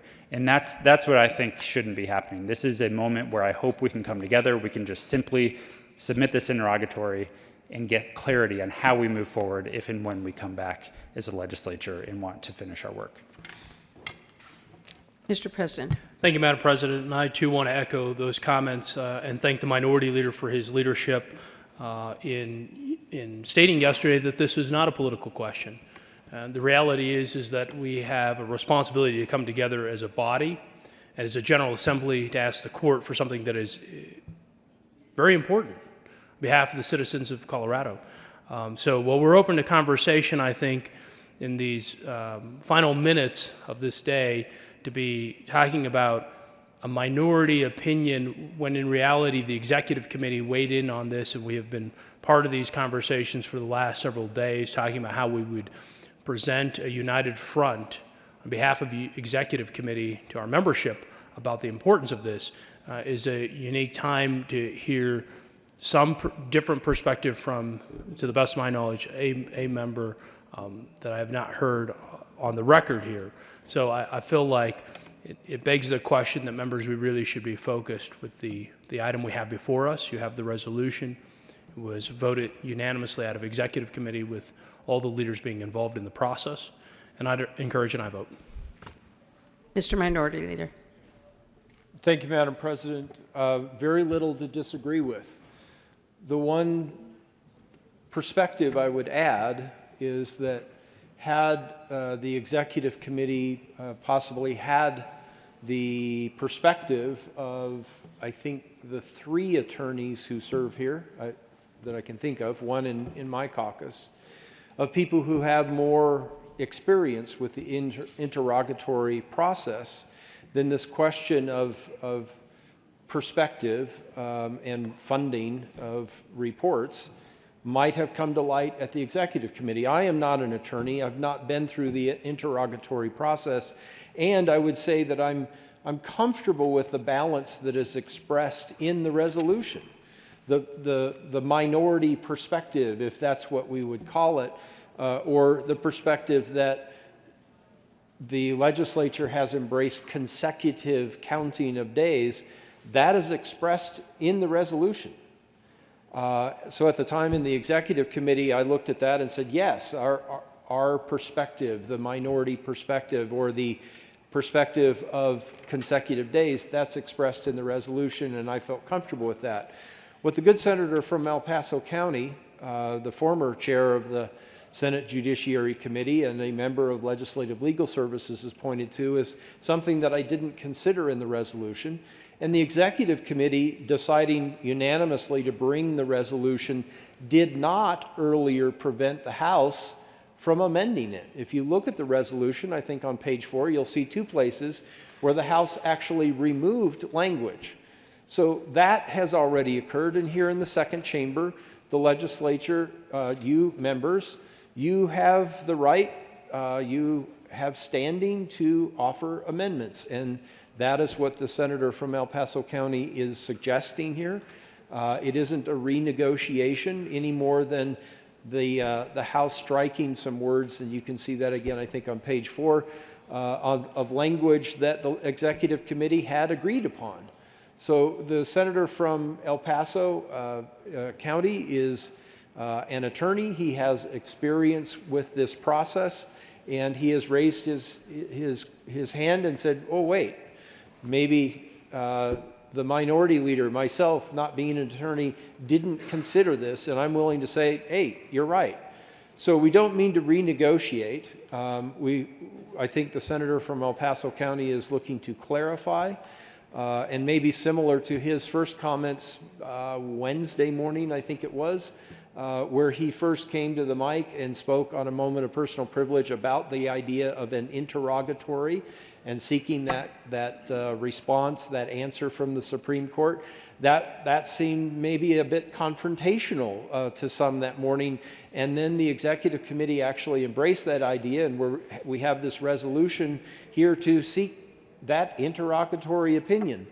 Rather than, from my perspective, rather than look at or consider what the senator from El Paso County doing is somehow confrontational or renegotiating, I consider it wisdom. He has more experience here than I do, and he has pointed out, looking at a resolution that has just come over from the House in an amended form, he said, oh, here's another thing to consider. And that's really all we're asking for your consideration on, not to spoil a unanimous vote out of the executive committee any more than the two sections that were amended in the House earlier today. If this question is somehow inappropriate, then I think we need to look at those 2 amendments as somehow being inappropriate. But I think that's the wrong line of thinking. I think all of it is appropriate. Madam President, if it would be acceptable, I'd ask for a Senatorial 5 so that we might have conversations to the side and see if we might be able to come to some agreement. Senatorial 5 is granted.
Is there further discussion?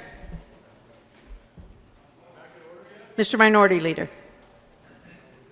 Thank you, Madam President. I appreciate the Senatorial 5 and the conversation really around just certainty that the balance that I see in the current resolution is maintained moving forward, and that the balance that we have in the resolution isn't somehow skewed toward a one-side perspective moving forward with information that would be prepared by the Office of Legislative Legal Services.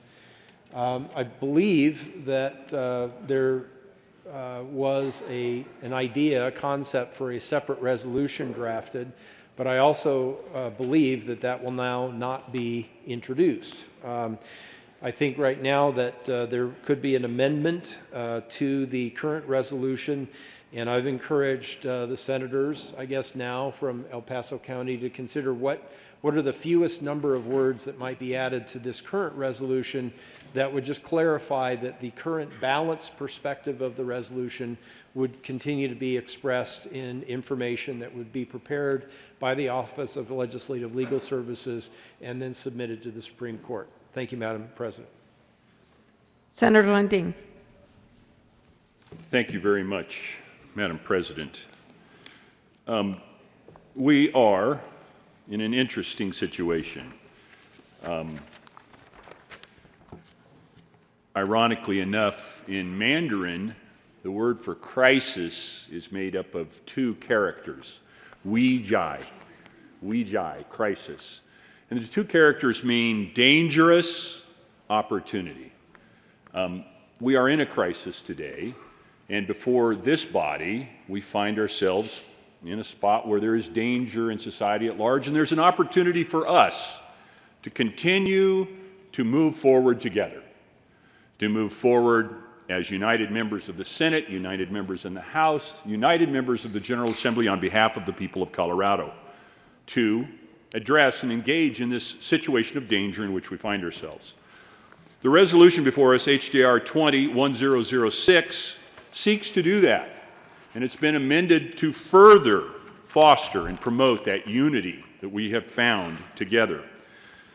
The resolution is written in a way that it calls out an effort for us to understand our rules, how we govern ourselves, and how they may interact with the Constitution. Of course, it's critically important to all of us that what we do in matter of rule and matter of law be in alignment with the Constitution, and that's what we're seeking to do.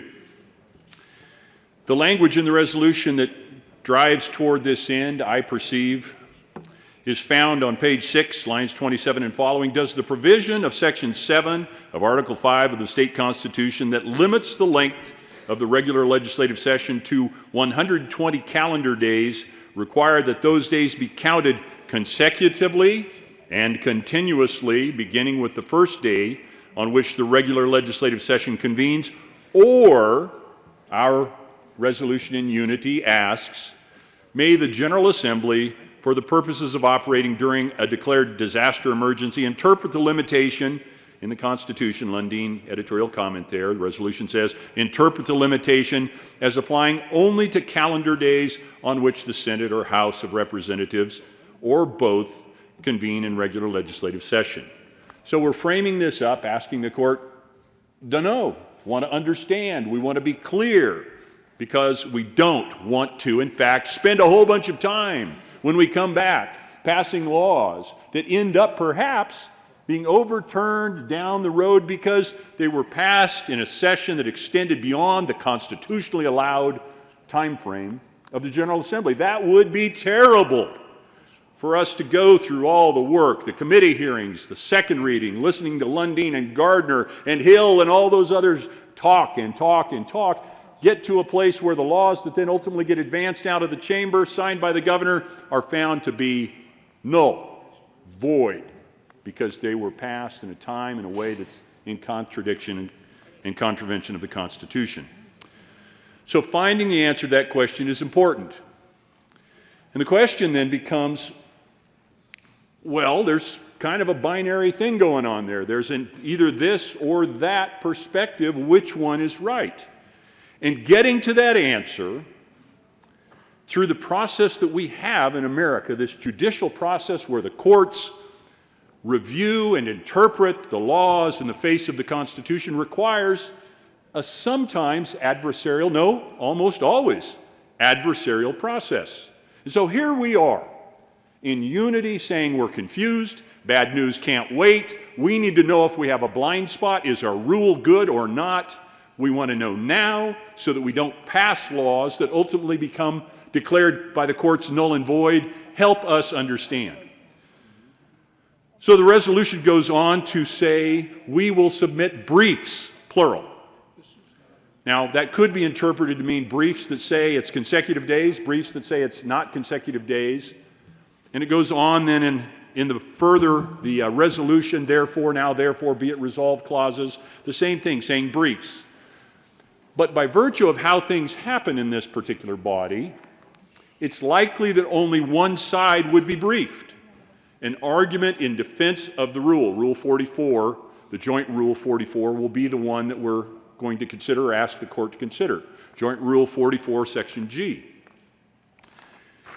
And that rule, quite frankly, calls out the most important question. We've got a noun in the rule, days. Everybody knows what a day is. That's clear. It's clear as 24 hours. It's clear as sunrise and sunset. A day is known. But then we've got three adjectives that get tossed in front of days. Calendar days. Well, that seems logical. That's 1, 2, 3, 4. But then we've got another adjective that goes before that. Working calendar days. Monday, Tuesday, Wednesday. Some of us work on Saturdays and Sundays. We're working on Saturday. Confusion is beginning to ensue. But there's another adjective in the rule that modifies working calendar days. Separate working calendar days. So we're saying to the court, help.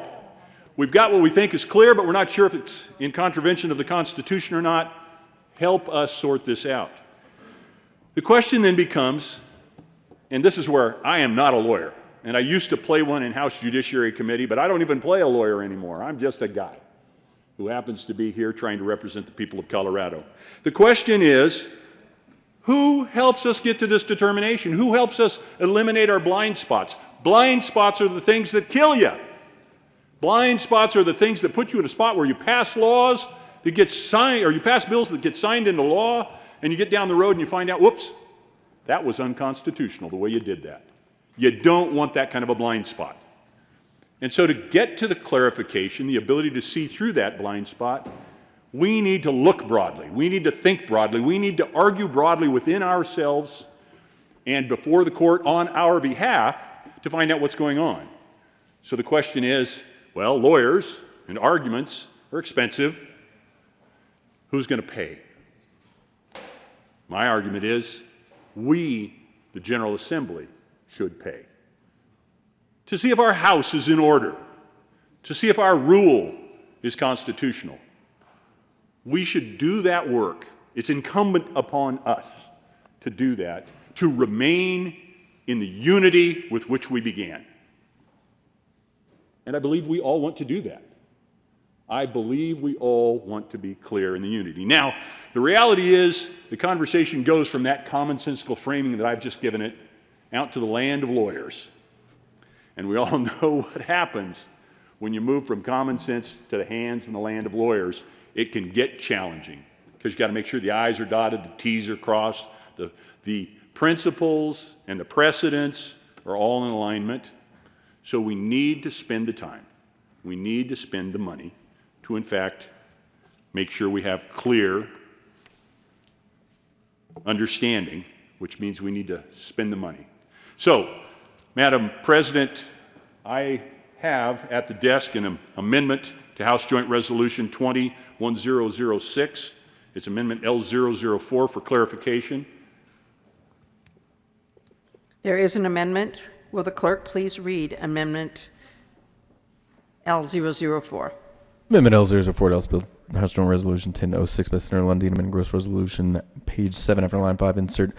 Be further resolved that if the Supreme Court of the State of Colorado grants the request for interrogatories in the Committee on Legal Services, retains legal counsel to represent the Executive Committee of the Legislative Council on legal proceedings pertaining to those interrogatories, the Committee on Legal Services also retain legal counsel to represent a member of the minority caucus and pay the compensation and expenses of said legal counsel.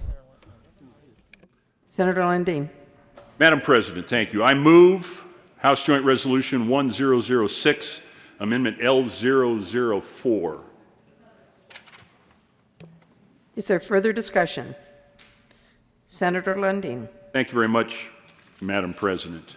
So what this amendment does is exactly what I was just arguing for. It says our House, we need to know, let's not have a blind spot. Let's pay our bills. Let's pay for both sides of this discussion. It's appropriate. I hope you'll consider it seriously. I hope you will consider it positively.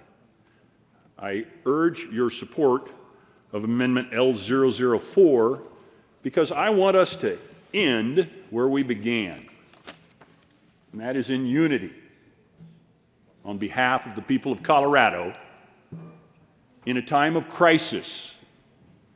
And back to the irony, Mandarin, we jai, dangerous opportunity, dangerous virus at large in our community, important opportunity for us to move forward in unity. Thank you, Madam President. Further discussion? Senator Foote. Thank you, Madam President.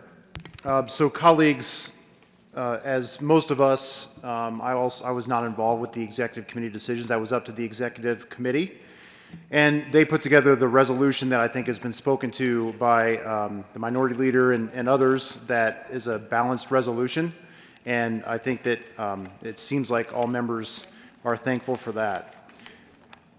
The resolution is, in fact, a balanced resolution. It talks about the issue that we are confronted with and what we would like the Supreme Court to decide. But I don't think we should mistake that from a resolution that does not have a point of view. We do have a point of view as the legislature through this resolution. And our point of view is that we think that Joint Rule 44 is a constitutional rule. We implemented the rule through our process through the General Assembly. And just like the bills that we pass, we believe them to be constitutional. We believe the rule to be constitutional.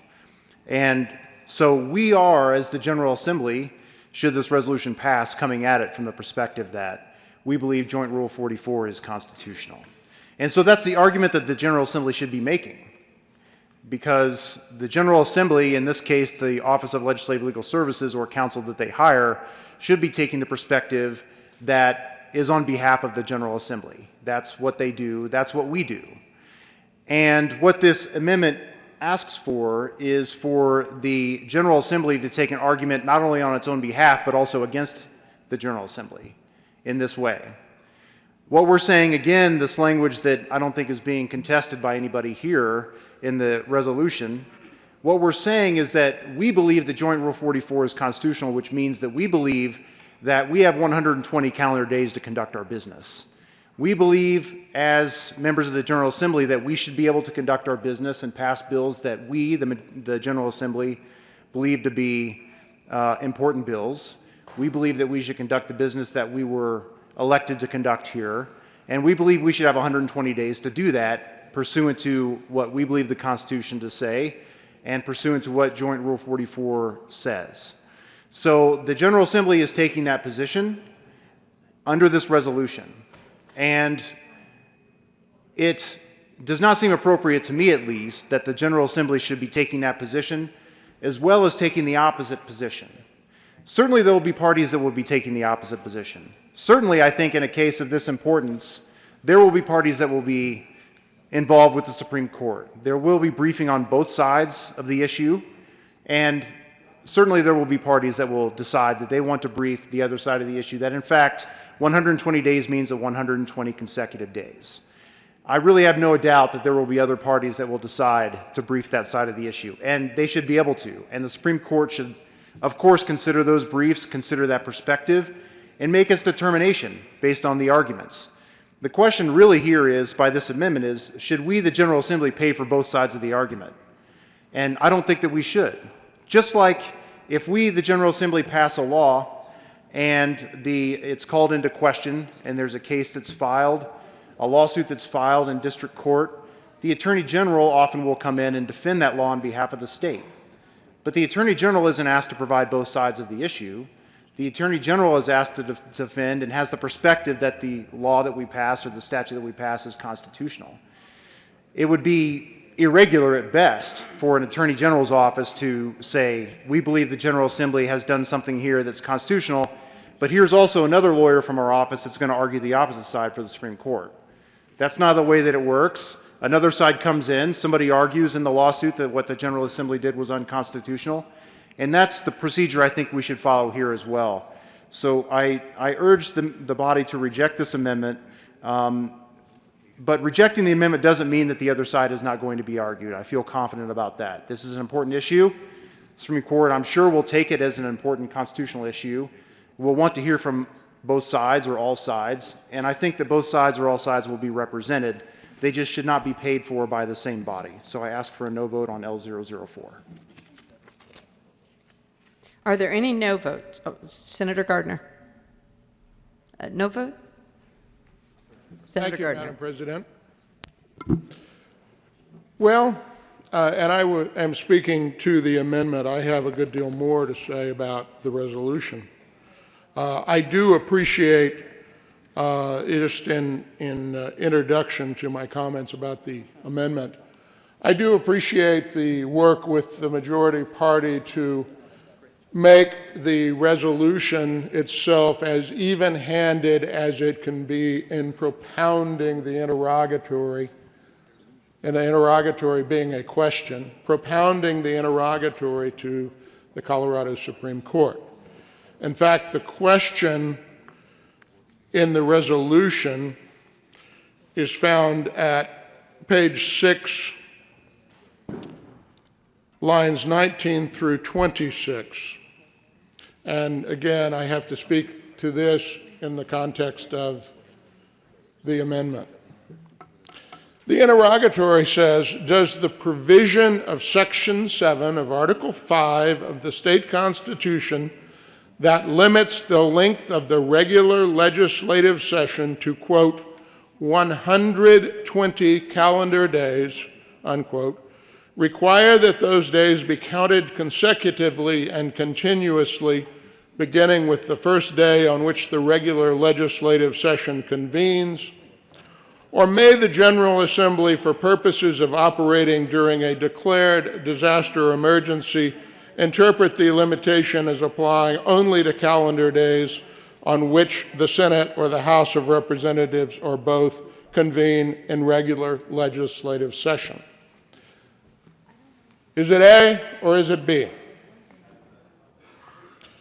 Now, to my alarm, I found that many of my colleagues don't understand how this will work.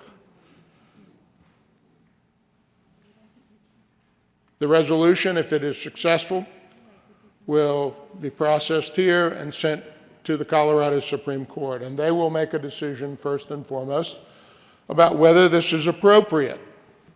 It is a question of, I think the words in Article 6 of our Constitution are of serious concern and so forth. There's a lot of precedent around that. It's possible that the state Supreme Court will say, no, no, you have to figure it out, General Assembly, we don't. And sometimes they've done that, and sometimes they've answered the questions. If they decide to take up the question,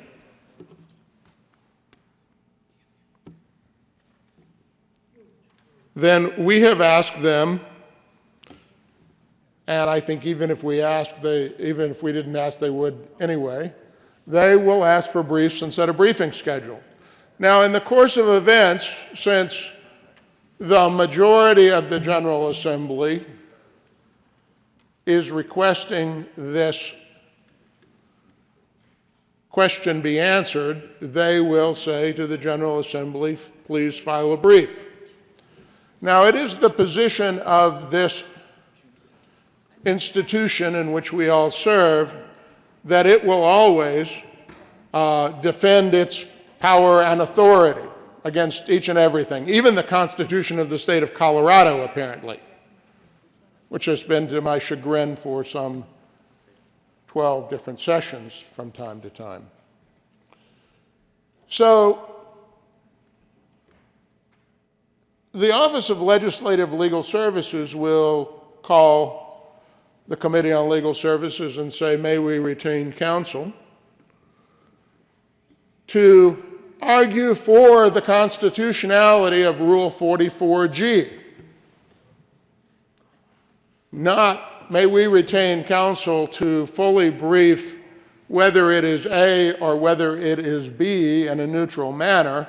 It will be a brief of advocacy that Rule 44G is what ought to happen, that the answer to our question that we propounded is actually going to be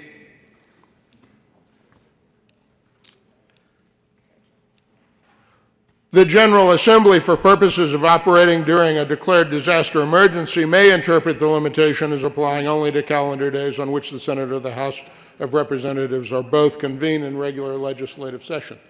That is going to be the argument. Now, I was, during a Senatorial 5, or it really happened over here, I was alarmed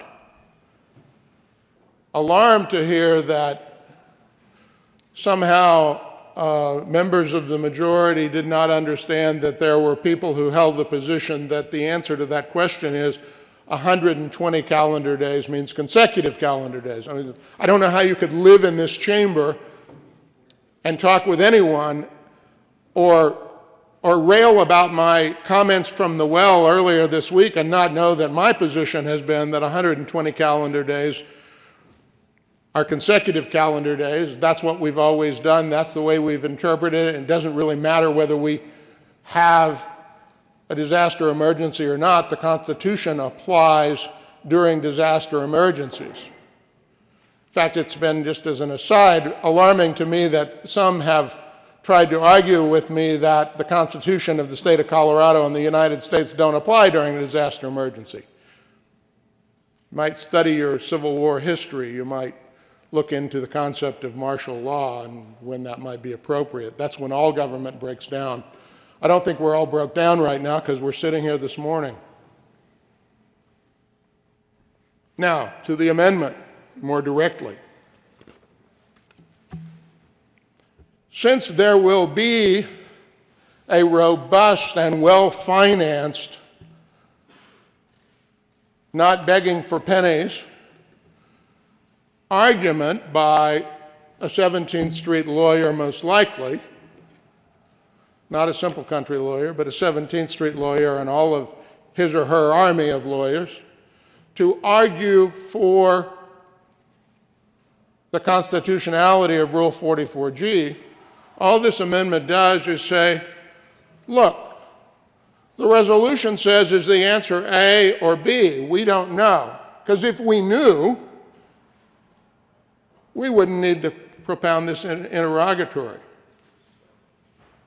Or if we thought the answer was A, but we're afraid it might be A. If we weren't afraid it might be A, then we wouldn't be asking the question, would we? As your mom and dad used to say to you, well, if you know the answer, why are you asking me? Now, the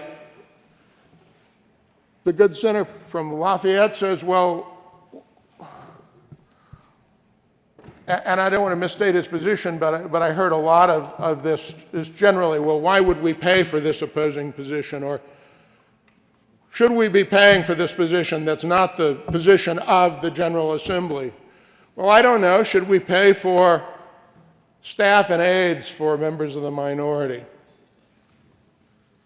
Should we pay for per diem for members of the minority. Should we pay the minority at all for being here? Oh, the Constitution protects that. Should we give the minority any space at all in the building? Well, we do things for minority views here because of the process. And we do things to protect the minority view and to assure that it is propounded. I mean, after all, why let Bob talk at all? I'm sure there would be some that if the rules didn't require that, wouldn't allow that. Why should we pay for the other position? Well, we've said, is it A or B? And several of us think the answer is 120 consecutive days. We think that not because we're just ignorant of the law or that we can't read. We think that because there is good authority for that. Now, I respect those of you who think differently. I am puzzled by the view, however, that we should read the constitutional provision differently because there's an emergency declaration. I think we read it the same way all the time, every time, for all time. It just happens to be less convenient for some today than it was a month ago. But I digress. The question is, will this institution bear the cost of briefing the alternative view? And the question from my colleagues on this side has been, well, why would we do that? Well, we do that a lot here. We pay for a lot. The Office of Legislative Legal Services gives me the same services that it gives each of you in the majority. Why do we do that? Well, I'd like to think that we do that because we think that's the way our great democracy works. I think that the second argument is sometimes more compelling, which is you never know what happens at the next election. And if you think you do, I don't know, all you need is one emergency disaster, public health emergency, to make you wonder what will happen at the next election. You think you know what the market's going to do. You think you know what the budget forecast is going to be. You don't find out. Someone pointed out to me in the hallway over here, a member of the House majority, well, you know, you're arguing for a position that might not work for you in the future. And my answer to that is, I know. I know. I'm making an argument for all time. I'm making an argument for all time that it is right and appropriate that the General Assembly bear the cost of briefing, fully and adequately briefing and arguing, frankly, with the same force, with the same army of lawyers, not the same, but of equal quality and resources, to the Supreme Court for the two positions. So that the Supreme Court, because I've heard everybody say, well, the Supreme Court they'll make this decision in a neutral and dispassionate way, and I believe that to be the case. But those of us who practice law know that the only way that they can do that is to have good advocates on both sides and good briefing on both sides of the question so that they can fully consider that in a balanced way. That is all that this amendment is asking to do.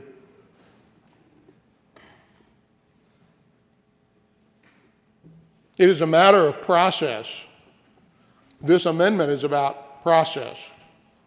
It's not about whether the answer is A or B. It is a matter of ensuring that both positions are fully briefed and fully aired. Now, there are people who say, well, and they're right about this.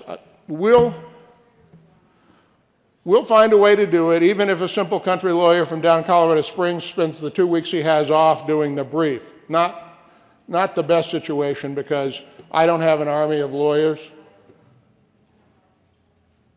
And it's a pretty intense legal task. It's a fairly expensive one as they go. But someone will brief it, even if it has to be me. I hope they'll excuse me. If I have to do oral argument, I hope the president will excuse me for that day. I think more likely there will be someone who steps up to do it. But why put that view at a disadvantage? Why tell the people of Colorado we're not willing to ensure that that view is fully aired and advocated, so that if the state Supreme Court decides on a 4-3 vote, that at least we have some confidence that that fourth vote wouldn't swing on there not being as good of advocacy on one side as the other. Someone asked me, why would the state do this? Why would the state pay for the other side? Well, if it's about process, we do that all of the time. We pay attorneys' fees for defendants, for parents who might lose their children. We pay to ensure in this country that the adversarial system is fully briefed, everything is fully aired, so that the judge or jury makes a decision on the best information and the best advocacy. That's what we do here. That's what we do in America. You know, when I was in the Air Force, I had a dream job, second to being a fighter pilot, mind you, but which I wasn't. One day, as a lawyer, my boss came in and said, "I'm nominating you to be the defense counsel." And I said, "Well, I don't really want to do that." And he said, "You're doing it." And I'm a lawyer, and I do what I do, and I do it to the best of my ability. And so the government actually paid me to make as much difficulty within the bounds of the law as zealously as I possibly could. Why did they do that? So that they would know that the system and everyone who was subject to the military justice system would know that when justice was done,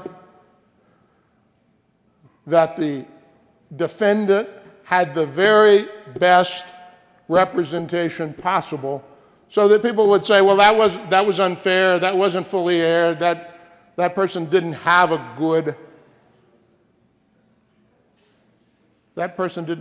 counsel, good arguments made for them. There were better things that could be done.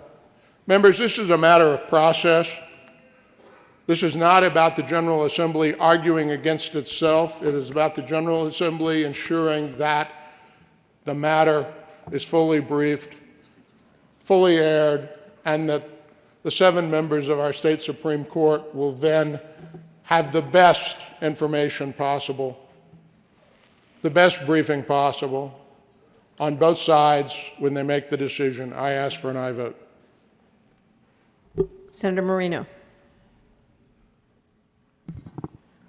Thank you, Madam President. Colleagues, we heard some discussion a little while ago about dangerous opportunities. The only dangerous opportunity I see is reflected in this amendment. Each one of you has a copy of the Colorado Legislative Rules. You were provided this at the beginning of every session. There are no major party rules in this book. There are no minor party rules in this book.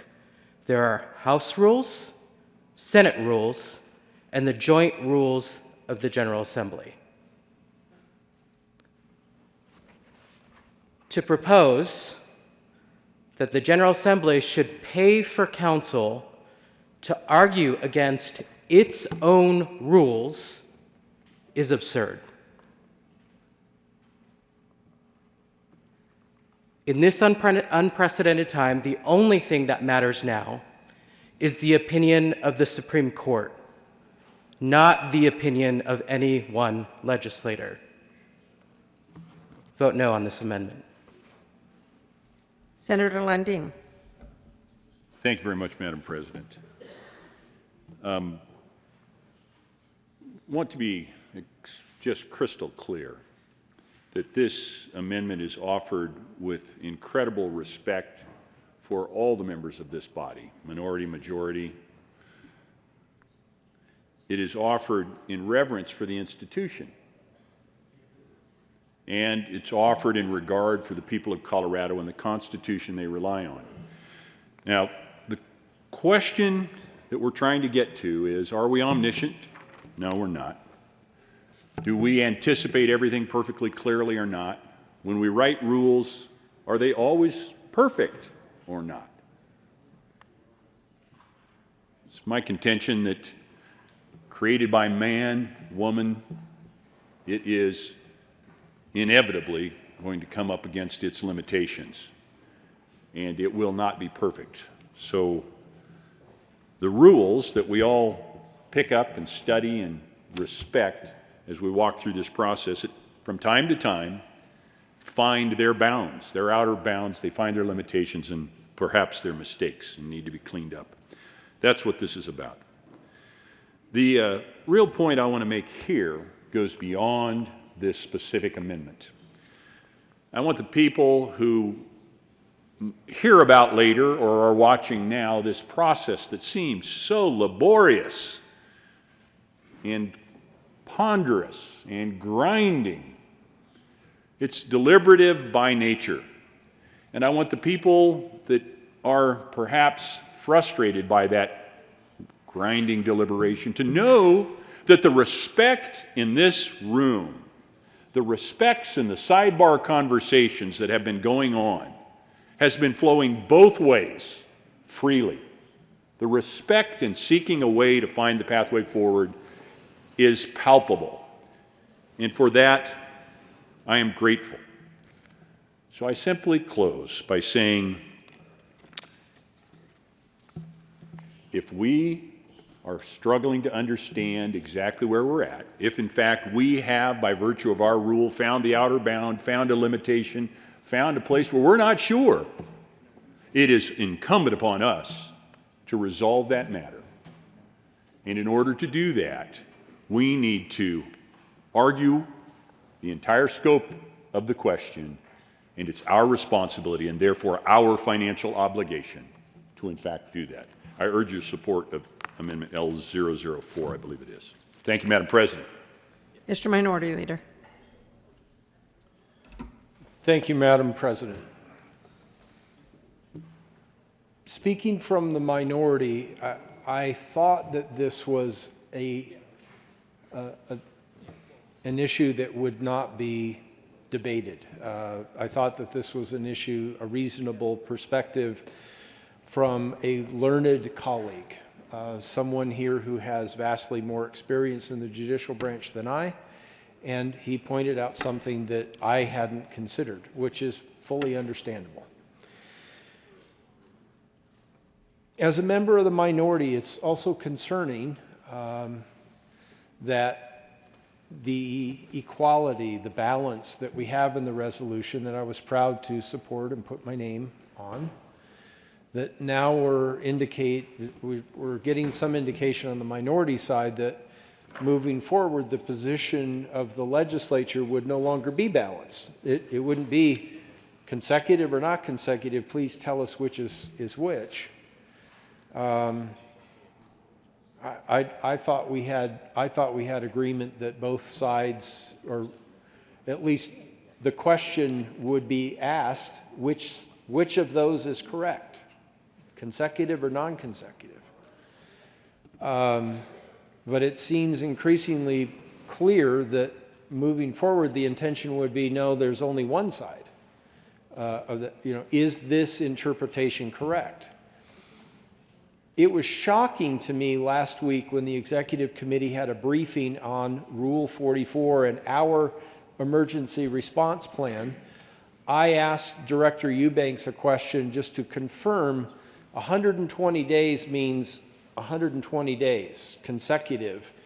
We start typically on or before the second Wednesday of January, and 120 days later, this year that's May 6th, that's when it ends, correct? And her answer surprised me. It shocked me. It was the first time in 18 years' experience in this Capitol that I had heard an expression that, well, not necessarily, Minority Leader. And I don't mean to put words in the mouth of the director of OLLS, but my understanding was that the perspective under Rule 44G is that because there is a declared emergency, then suddenly the days can be counted non-consecutively. I'd never heard that before. In 18 years of business, both on that side of the glass and now on this side, I'd never heard of such a thing. I understood what she was saying, but I'd never heard it.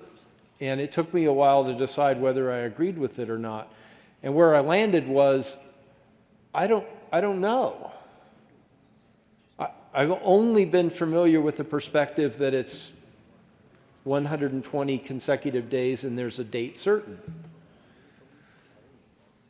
But that's the first time I'd heard it. Now, if that means that I haven't interpreted 44G in its full context, guilty. I think this is the first time that the Senate, the legislature, the General Assembly has been confronted with this. And I made a comment recently, like our experience a couple of years ago with Joint Rule 38, we're starting to realize that when the people, our predecessors, drafted this rule and adopted it, maybe they didn't anticipate all of the factors, all of the possibilities in these scenarios. And with Joint Rule 38, thank you to, I remember the senator from Adams County was on the interim committee that looked at that. That was a very long process to make sure that we got that to fit with the reality that we had learned through a lot of very awkward scenarios. I think we're learning a very similar lesson now. Wow.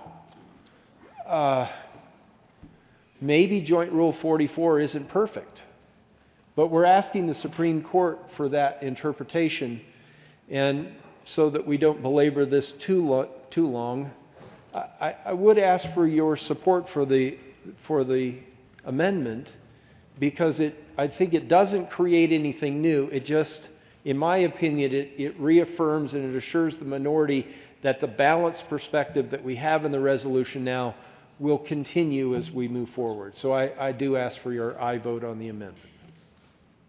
Mr. President. Thank you, Madam President, and members, thank you for your willingness to sit through and listen to this intently. It's an important discussion. I finally will just say that I'd encourage a no vote on L004 and refer to the comments made by the good senator from Lafayette, and would ask you to vote no on this amendment. Is there any further discussion? Seeing none, are there any no votes?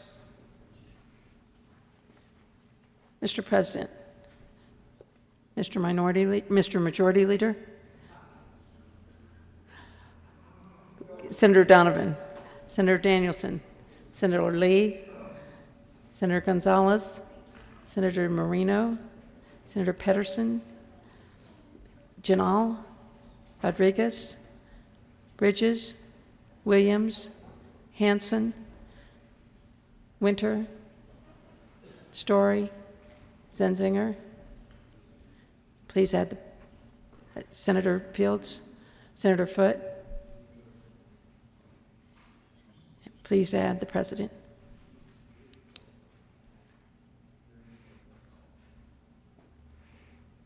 With 11 ayes and 18 noes and 11 ayes and 19 noes and 5 excused, the amendment fails. To the resolution, Mr. Minority Leader. Thank you, Madam President.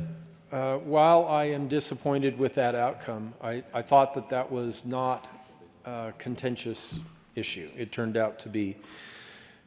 Despite its loss, I do ask for an aye vote on this resolution. We need to ask the Supreme Court this question. I believe that there is balance in the resolution. I wish that there had been clarity moving forward, that balance would, that we in the minority would have some certainty that it would continue, and I hope, I pray that it does.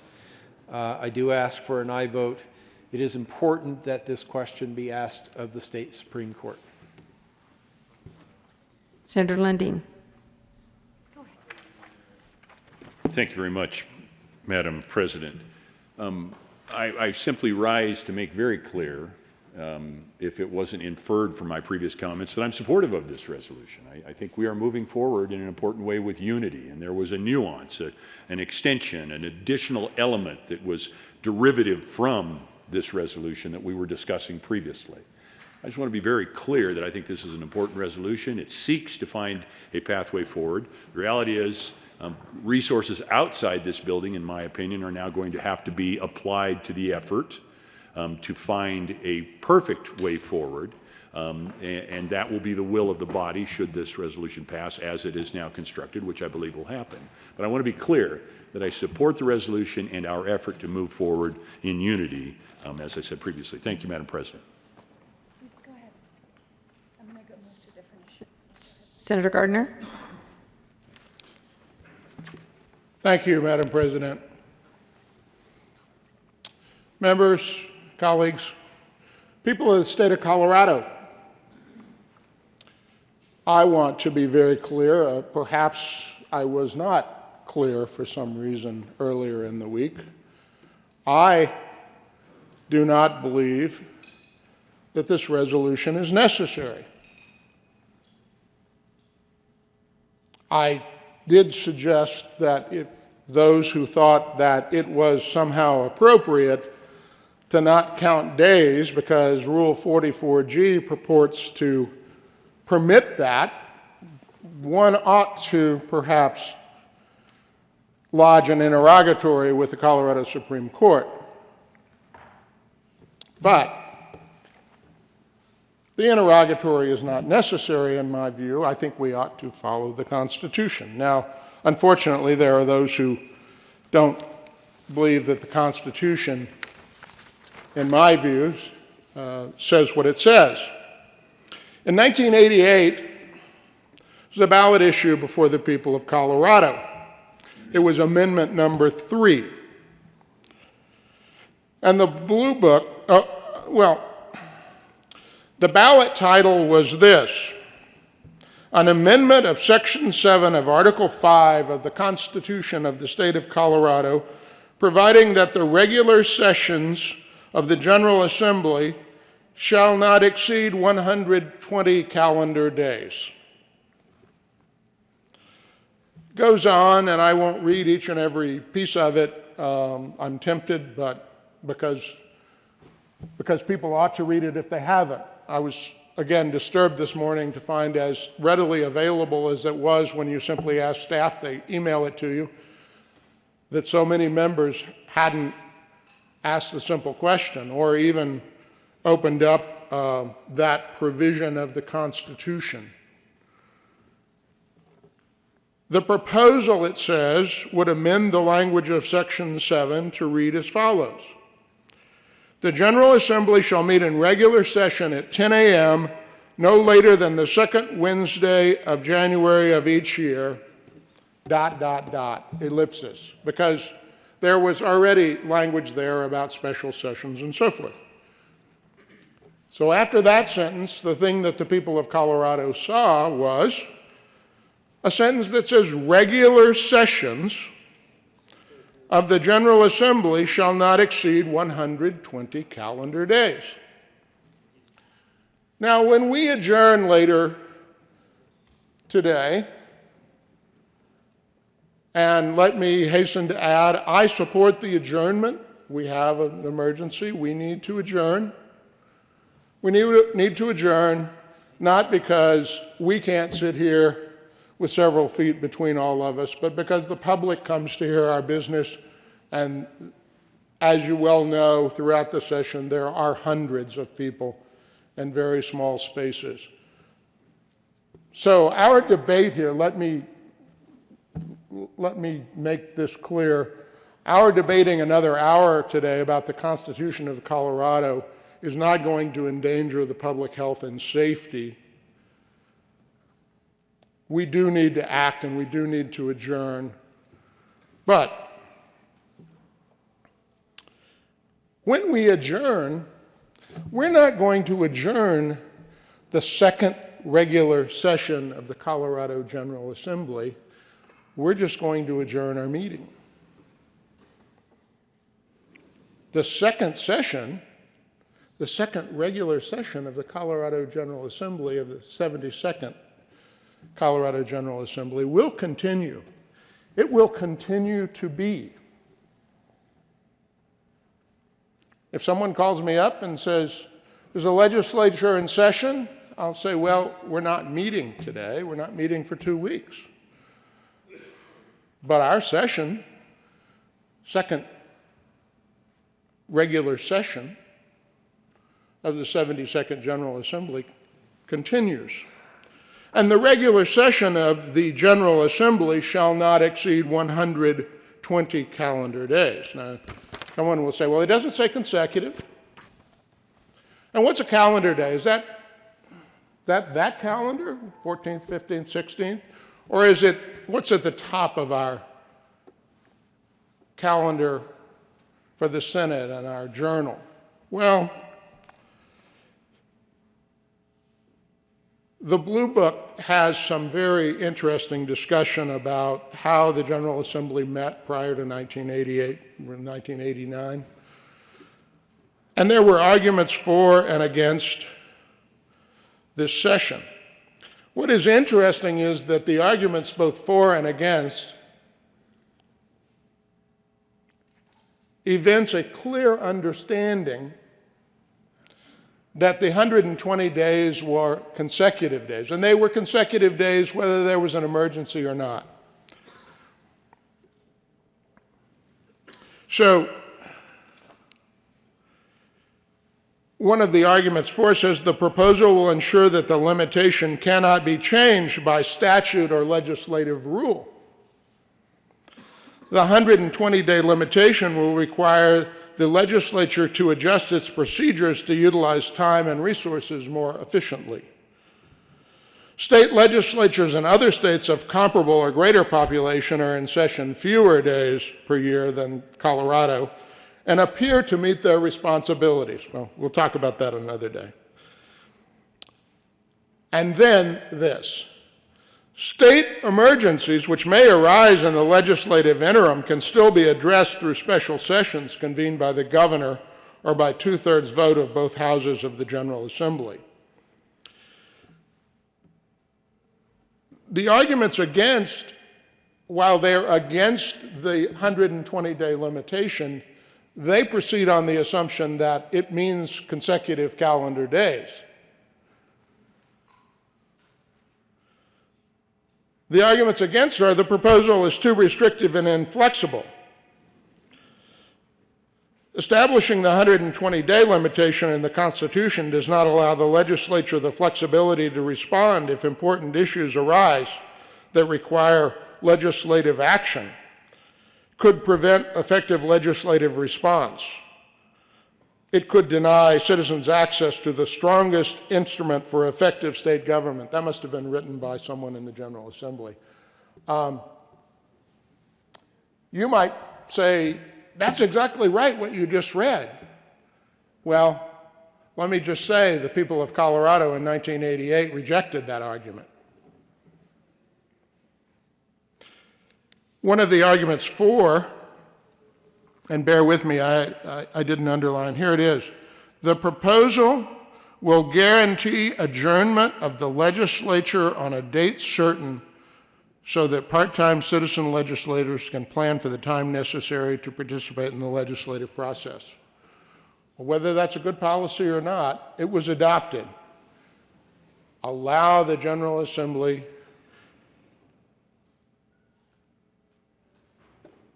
it will guarantee adjournment of the legislature on a date certain. That date certain is May 6, 2020 this year. That's the reason I don't think this interrogatory is necessary.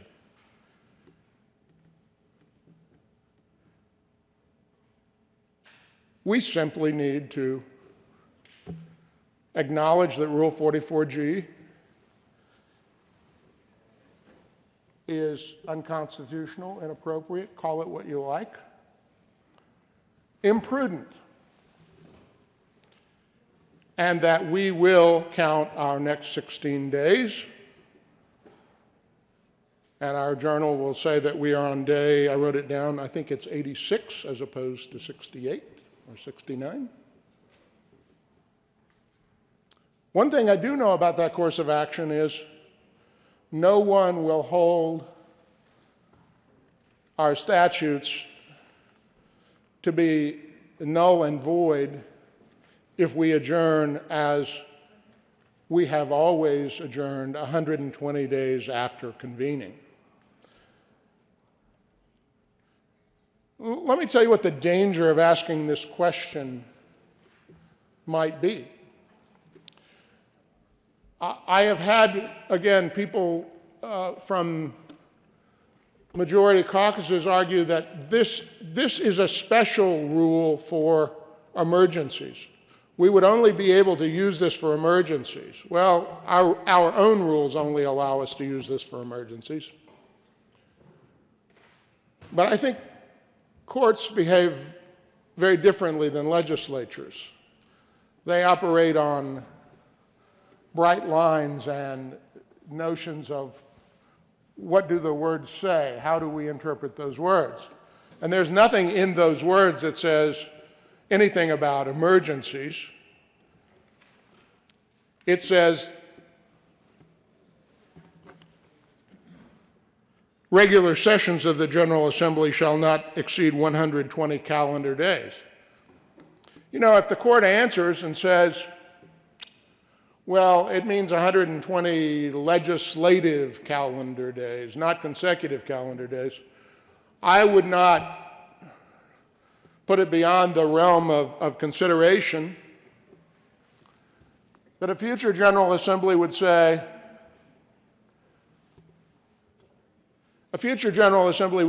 well, if it's 120 legislative calendar days, let's meet on the second Wednesday, and let's stay in session for a couple of weeks and get all the SMART Act hearings done and everybody get their bills turned in. And then let's go away for about a month so that everybody can meet with stakeholders. And then let's come back. That would put us down to the forecast, and once we have the forecast, let's all go away for another month. JBC members are really probably loving this idea, right? Let's go away for another month while they do figure setting, and they'll have plenty of time to meet, and you can put in your amendments. You won't have to do that in a single week. You can do budget. You can do budget instead of doing it, March and April. You can do budget in May. That'll get you about 90 days, and then maybe you could go away for the summer and come back after Labor Day for another month.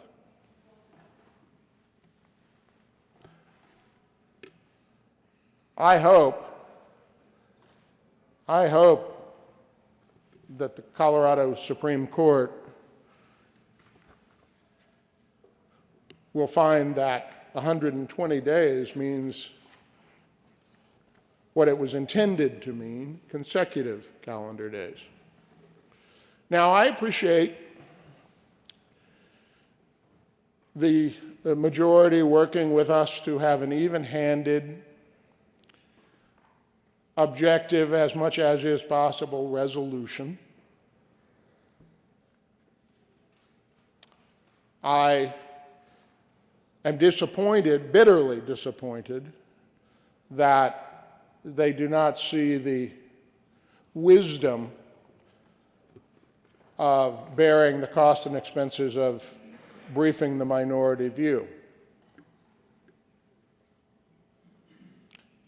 My hope is that perhaps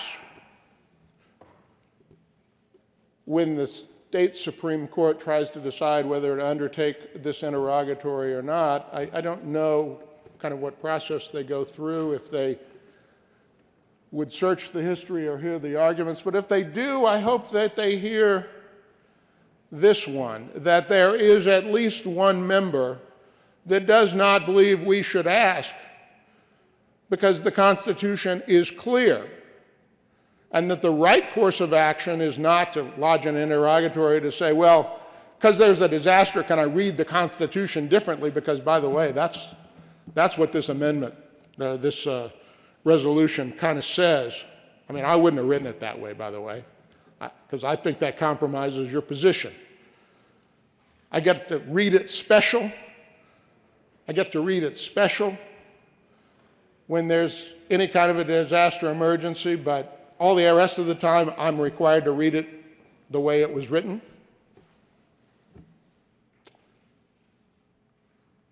Members, I will be a no, not because this question isn't important, not because I think that it is being, at least as I can tell, well, certainly that it's interpreted correctly in Rule 44G.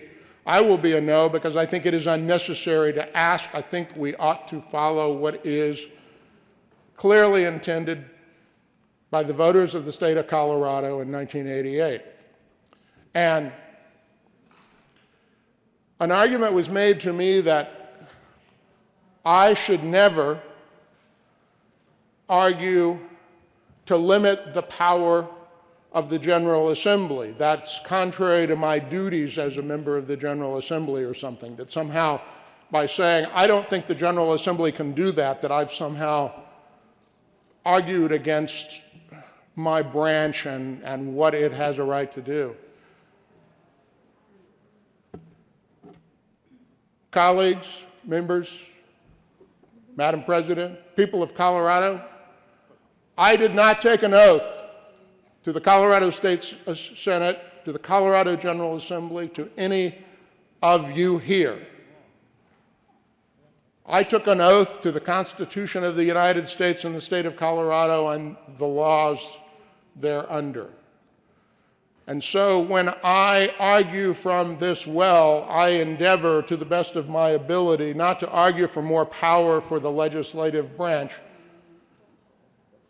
though I may do so from time to time. I first and foremost argue for the Constitution of the United States and the state of Colorado.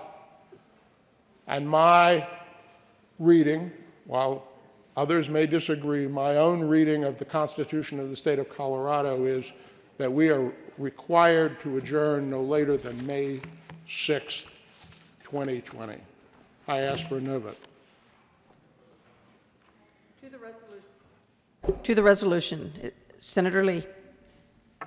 Thank you, Madam President, and I really appreciate the debate. I come up in support of House Joint Resolution 1006. I think it's really important that we pass this resolution, which does have bipartisan support, that came out of the Executive Committee, I believe, unanimously. The reason we are propounding this resolution, which includes interrogatories to the Supreme Court, is for the very reasons that have been articulated from the well, and that is that there is some uncertainty as to what the provision in the rule means. What does 120 calendar days mean? And that's why we are giving this issue to the Supreme Court. That's what an interrogatory is. Interrogatory is Latin for question, and that's what we're asking the Supreme Court. Tell us what it means.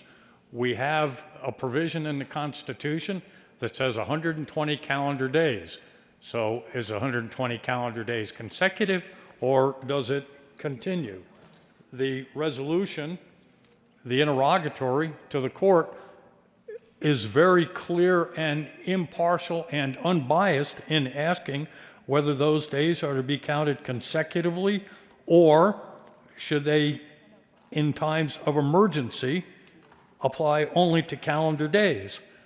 That's exactly why we're taking this to the Supreme Court. We issued Joint Rule 44 as a legislature to deal with unusual, unique circumstances of emergencies. It doesn't happen all the time. By definition, emergencies are rare and unusual.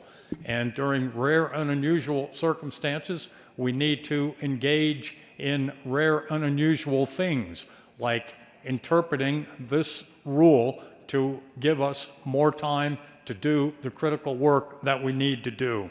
And that's why we're going to take this issue to the Supreme Court. The Office of Legislative Legal Services will engage legal counsel. Legal counsel will brief these issues to the court. Legal counsel has an absolute duty to set forth the arguments that have been presented. Contrary arguments have to be presented. The lawyers in court have an ethical duty to present contrary authority, contrary views. So the views that were represented at the well, which are contrary to the majority view, will be presented to the Supreme Court, and the Supreme Court, in its wisdom, will fully answer these questions.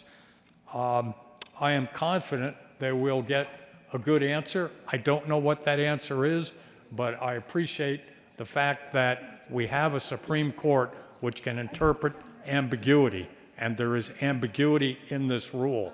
That's their job, and it is wise for us to ask them to answer the question so that we can proceed with confidence that what we are doing is fully constitutional. I urge your support for this resolution. Senator Donovan. Thank you, Madam President. Really want to express a level of gratitude for the bipartisan leadership behind this bill and working together in a short time frame diligently to gather a really strong shared voice in this bill. And I hope that that's the message that's taken away, even though we are debating the bill. I don't think that should be interpreted as dissension, but just as the contemplated process that the Senate takes. I think we are still largely unified behind this in a very nonpartisan manner. But I would like to take a moment just to highlight one aspect of the bill, considering I've been trying to practice very clear communication over the past 10 days, coming from the region of the state that's seen community transfer and hotspots of COVID-19 being shared and transferred in the community. There is a part of the bill that asks the judicial branch on page 2, lines 23 through 28, to just think through the scenario of what could happen if the Capitol became a location of identified COVID ID community transfer. I think it's important to communicate that at this time we have not identified the Capitol as a community spread location. We're just asking the judicial branch to consider that as a scenario when they're pondering this question that we are asking them to consider. But again, at this time, we do not believe that the Capitol has been an area of community spread and don't want any aspect of this resolution to encourage that message, nor share alarm of the people who have been in this building of interpreting it that way. Thank you, Madam President, and I ask for an aye vote on the resolution. To the resolution. Is there any further discussion? Seeing none, the motion is the adoption of resolution. Oh, Mr. President. Madam President, thank you. And members, I really appreciate the conversation on this important issue today and would just echo the support we've had out of Executive Committee in the unprecedented time we find ourselves in and encourage an aye vote.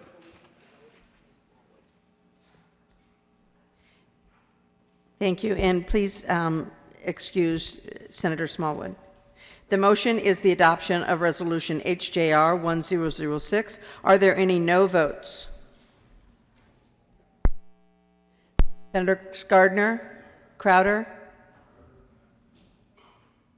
Tate.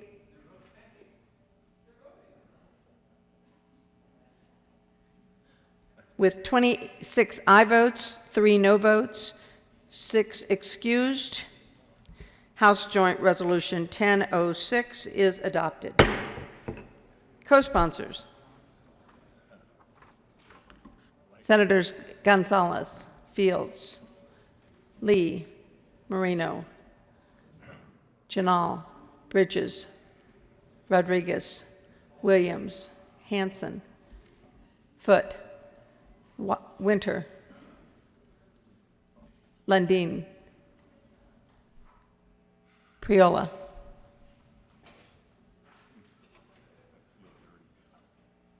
Story?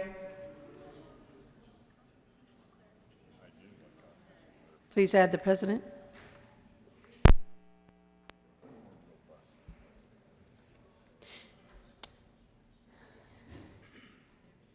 Will the clerk please read the title of HJR 1007? House Joint Resolution 1007 by Representatives Becker and Neville and Senators Garcia and Holbert concerning a temporary adjournment of the second regular session of the 72nd General Assembly to a day certain. Mr. President. Thank you, Madam President. I move HJR 10007. Is there any discussion? Mr. President. Thank you, Madam President. Mr. Minority Leader, Mr. Majority Leader, and Senators, thank you for your patience during this unprecedented time of uncertainty. Your flexibility and willingness to continue the work that Coloradans sent us here to do is much appreciated, and the decisions we have made over the past week have not been easy ones. However, all 35 of us and those in the House still share this spirited of esteemed institution where we work together to get the job done. But then again, we all agree that our first priority should be making sure people are safe and that we are modeling appropriate behavior that we hope to encourage in others to take these circumstances very seriously as we do. As we continue to closely monitor the situation in consultation with the state agencies, public health experts, and the governor, we hope to keep you all informed of the expert opinions, the science, that we are closely watching the actions and recommend that our state and federal government do as well. I'm extremely proud of this body that we are able to come together in unity to continue the work that needs to happen. And this unprecedented time in recent history and the decision to recess our session is not one that we take very lightly. For now, be sure that you return back and rest with your families and take care of one another, and that we will come back and reevaluate this situation soon enough. But I do want to echo back to some words that I shared some 67 days ago early on, which said, let us join together on behalf of all Coloradans to remember that first what unites us, that we are called to serve with honor and integrity, measure and resolve, vision and true leadership. And we do. And we have the privilege of the people's trust to act with that and nothing less. So however the Senate may soon adjourn until March 30th, 2020 at 10 a.m., I wish God's blessings be with you and this great state that we call home, and we will embark on this journey together. I ask for the passage of HJR 1007. Is there further discussion? Mr. Minority Leader. Thank you, Madam President. I concur with the President completely. I shared with the Majority Leader yesterday that Wednesday night I didn't sleep very much. We are confronted with something that is beyond our control, and it is in the interest of public safety that we not be here so the public doesn't have to come here to advocate their positions for or against. But I shared with the Majority Leader most of my thinking Wednesday night in that rather sleepless night were about him and his household and the good senator from Jefferson County. They both are blessed to have newborns in their home. And I realized that over the past week to 10 days, I've been going home and pulling into the garage and wondering, do I really want to go in the house? It's just my wife and a grown son of 20, both healthy. Thank you, God. But do I really want to go in the house? I know where I've been, and I agree with our friend, our colleague from Vail. There's no indication that it's here, but we can't be so naive to believe that it isn't. In my prayer this morning, I prayed earnestly for God's protection for the Fenberg and the Pedersen household, and I mean it. Colleagues, I am grateful for the bipartisan effort that has brought this big ship of state to the dock and stopped. It's hard to get it going, and it's hard to get it stopped. But thank you, Mr. President. Thank you, Mr. Majority Leader. Thank you, Madam Speaker, Majority Leader Garnett, and Minority Leader Neville. We were able to get that done. Colleagues, thank you. I ask for an aye vote on the resolution. Thank you, Madam President. Seeing no further discussion, the motion is the adoption of House Joint Resolution 1007. Are there any no votes?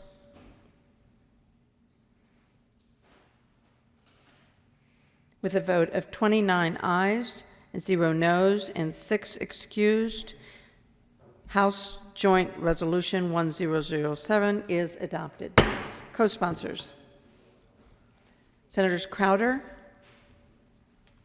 Williams, Winter, Story, Janal, Bridges, Fields, Rodriguez, Priola, Gonzalez, Danielson, Lee, Foote, Tate. Please add the president.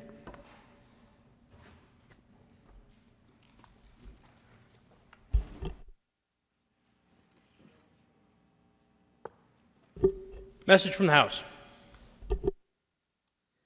The House has adopted and returns here with Senatorial Resolution 17. The Speaker has appointed Representatives Pelton Chairman, Bunteo, and Melton as House Conference, the First Conference Committee on House Bill 1029. The House has voted not to concur in the Senate amendments to House Bill 1229 and requested a Conference Committee be appointed. The Speaker has appointed Representatives Bunteo, Chairman, Pelton, and Roberts as House Conference and the First Conference Committee on House Bill 1229. The bill is transmitted here with the House has voted to concur in Senate amendments to House Bill 1133 as repassed. The bill is so amended. The House has voted to receive from its position on Senate Bill 78 and repass the bill amended. The bill is returned herewith. The House has voted to concur in Senate amendments to House Bill 1301, 1170, 1158, 1128, 1275, 1359, 1136, and has repassed the bills as so amended. Announcements. Senator Donovan. Request a moment of personal privilege, Mr. President. Granted. Thank you, Mr. President. I will be brief, but I want to express from this mic and just sincere appreciation for the many unseen individuals over the coming days and weeks that will be behind the scenes addressing this COVID-19 outbreak across the state, whom will never make headlines, who will never get a blog post, who will never be mentioned in the annals of history. But we will have hard people working to disinfect this building. They will never be seen. We will have people across the state, from the National Guard to our emergency workers, who will never once be mentioned in this effort, but will be the absolute crux of the way we address and handle this situation. So I would just like to boldly say on behalf of the state, appreciation for the people that we will never know the work that you did to address this situation. Thank you, Mr. President. Senator Moreno. Thank you, Mr. President. Colleagues, although the legislature will be adjourning for a date certain for the next 2 weeks, many of you know and realize that the Joint Budget Committee was anticipating a March forecast. We are anticipating that this crisis will have quite an effect on the state's economy and on the state budget. The Joint Budget Committee, as you all know, is a year-round committee. So although the legislature will be adjourned for a period of time, the Joint Budget Committee is still allowed to meet. We plan to do that. We will be meeting on Monday at 1:30 p.m. in LSB-A to hear the Ledge Council and OSPB revenue forecast. Given the situation and the circumstances, we ask folks to consider listening online rather than attending in person. It will be broadcast over the legislature's website. All of the materials will be posted online. We ask folks to consider utilizing that platform rather than attending in person. However, the meeting will still be open to the public. So I just want to make sure everyone realizes that. Monday at 1:30, the Joint Budget Committee will be meeting to hear the March revenue forecast. Senator Gonzalez.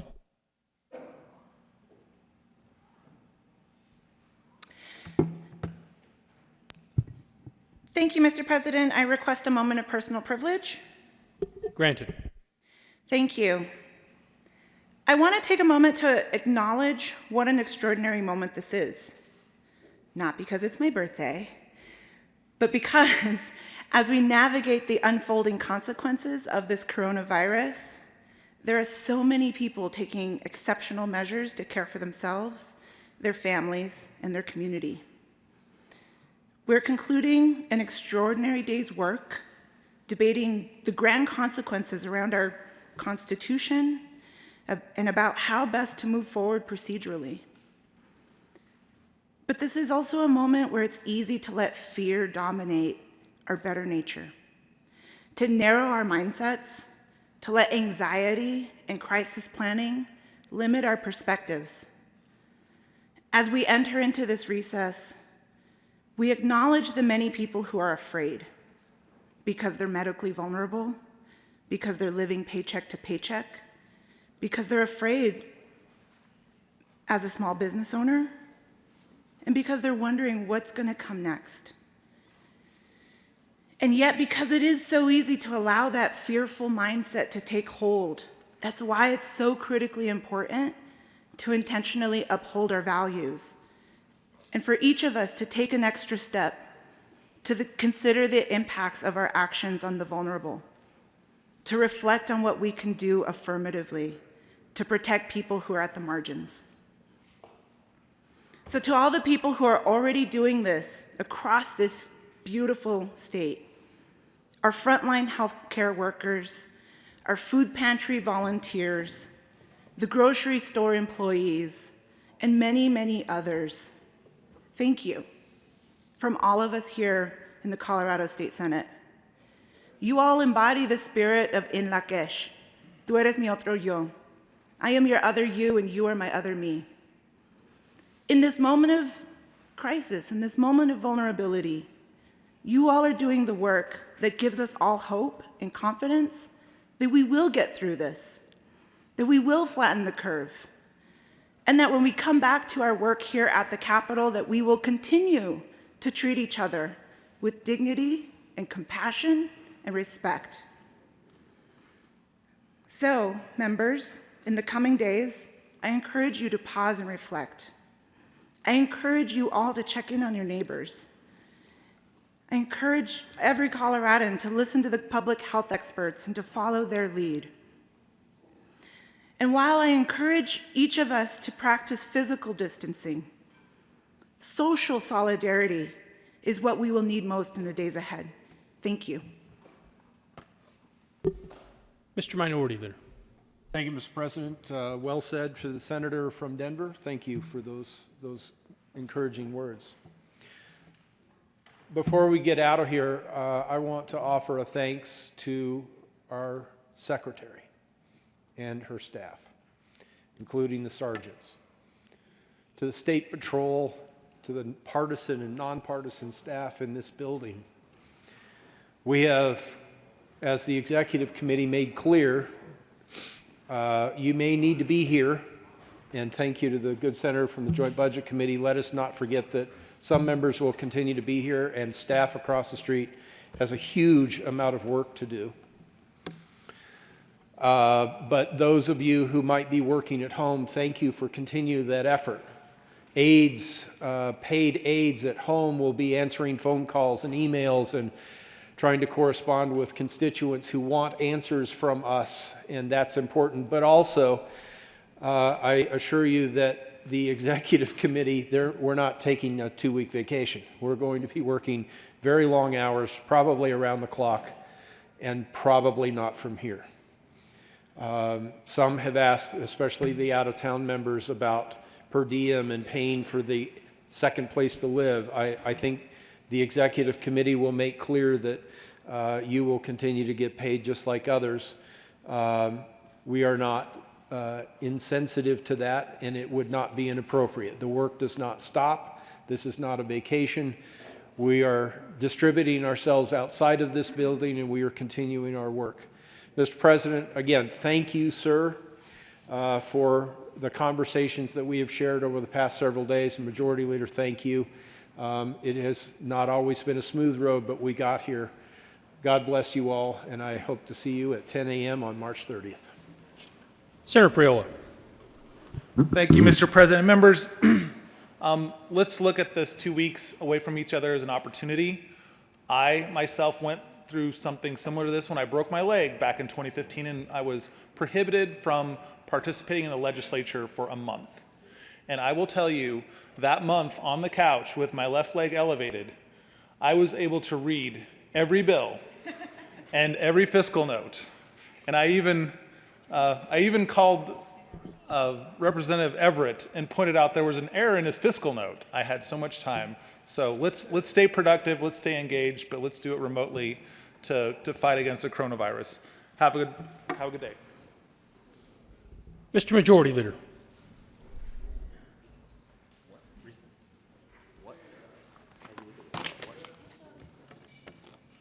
Thank you, Mr. President.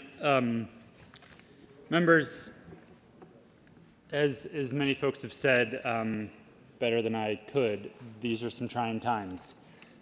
So I wish everyone the best. Please stay safe, be healthy, and spend some needed time with your families. Hope to see all of you on March 30th at 10 a.m.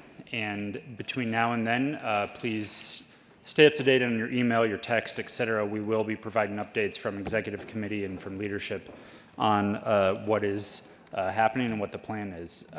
Please also remember the announcement that I made this morning about clearing off your desks. There will be some more thorough cleaning going on for the entire building, but we want to especially make sure in this chamber that we're doing that as well. So please take care of that. If you have files, if you have folders sitting out, those all will be filed unless you have directed the desk otherwise. Mr. President, I move that the Senate adjourn until 10 a.m. Monday, March 30th. Members, thank you for your work. Be safe. You have heard the motion. All those in favor say aye. All those opposed, no. The ayes having the motion is adopted. The Senate will stand in adjournment until 10:00 hours on Monday, March 30th, 2020.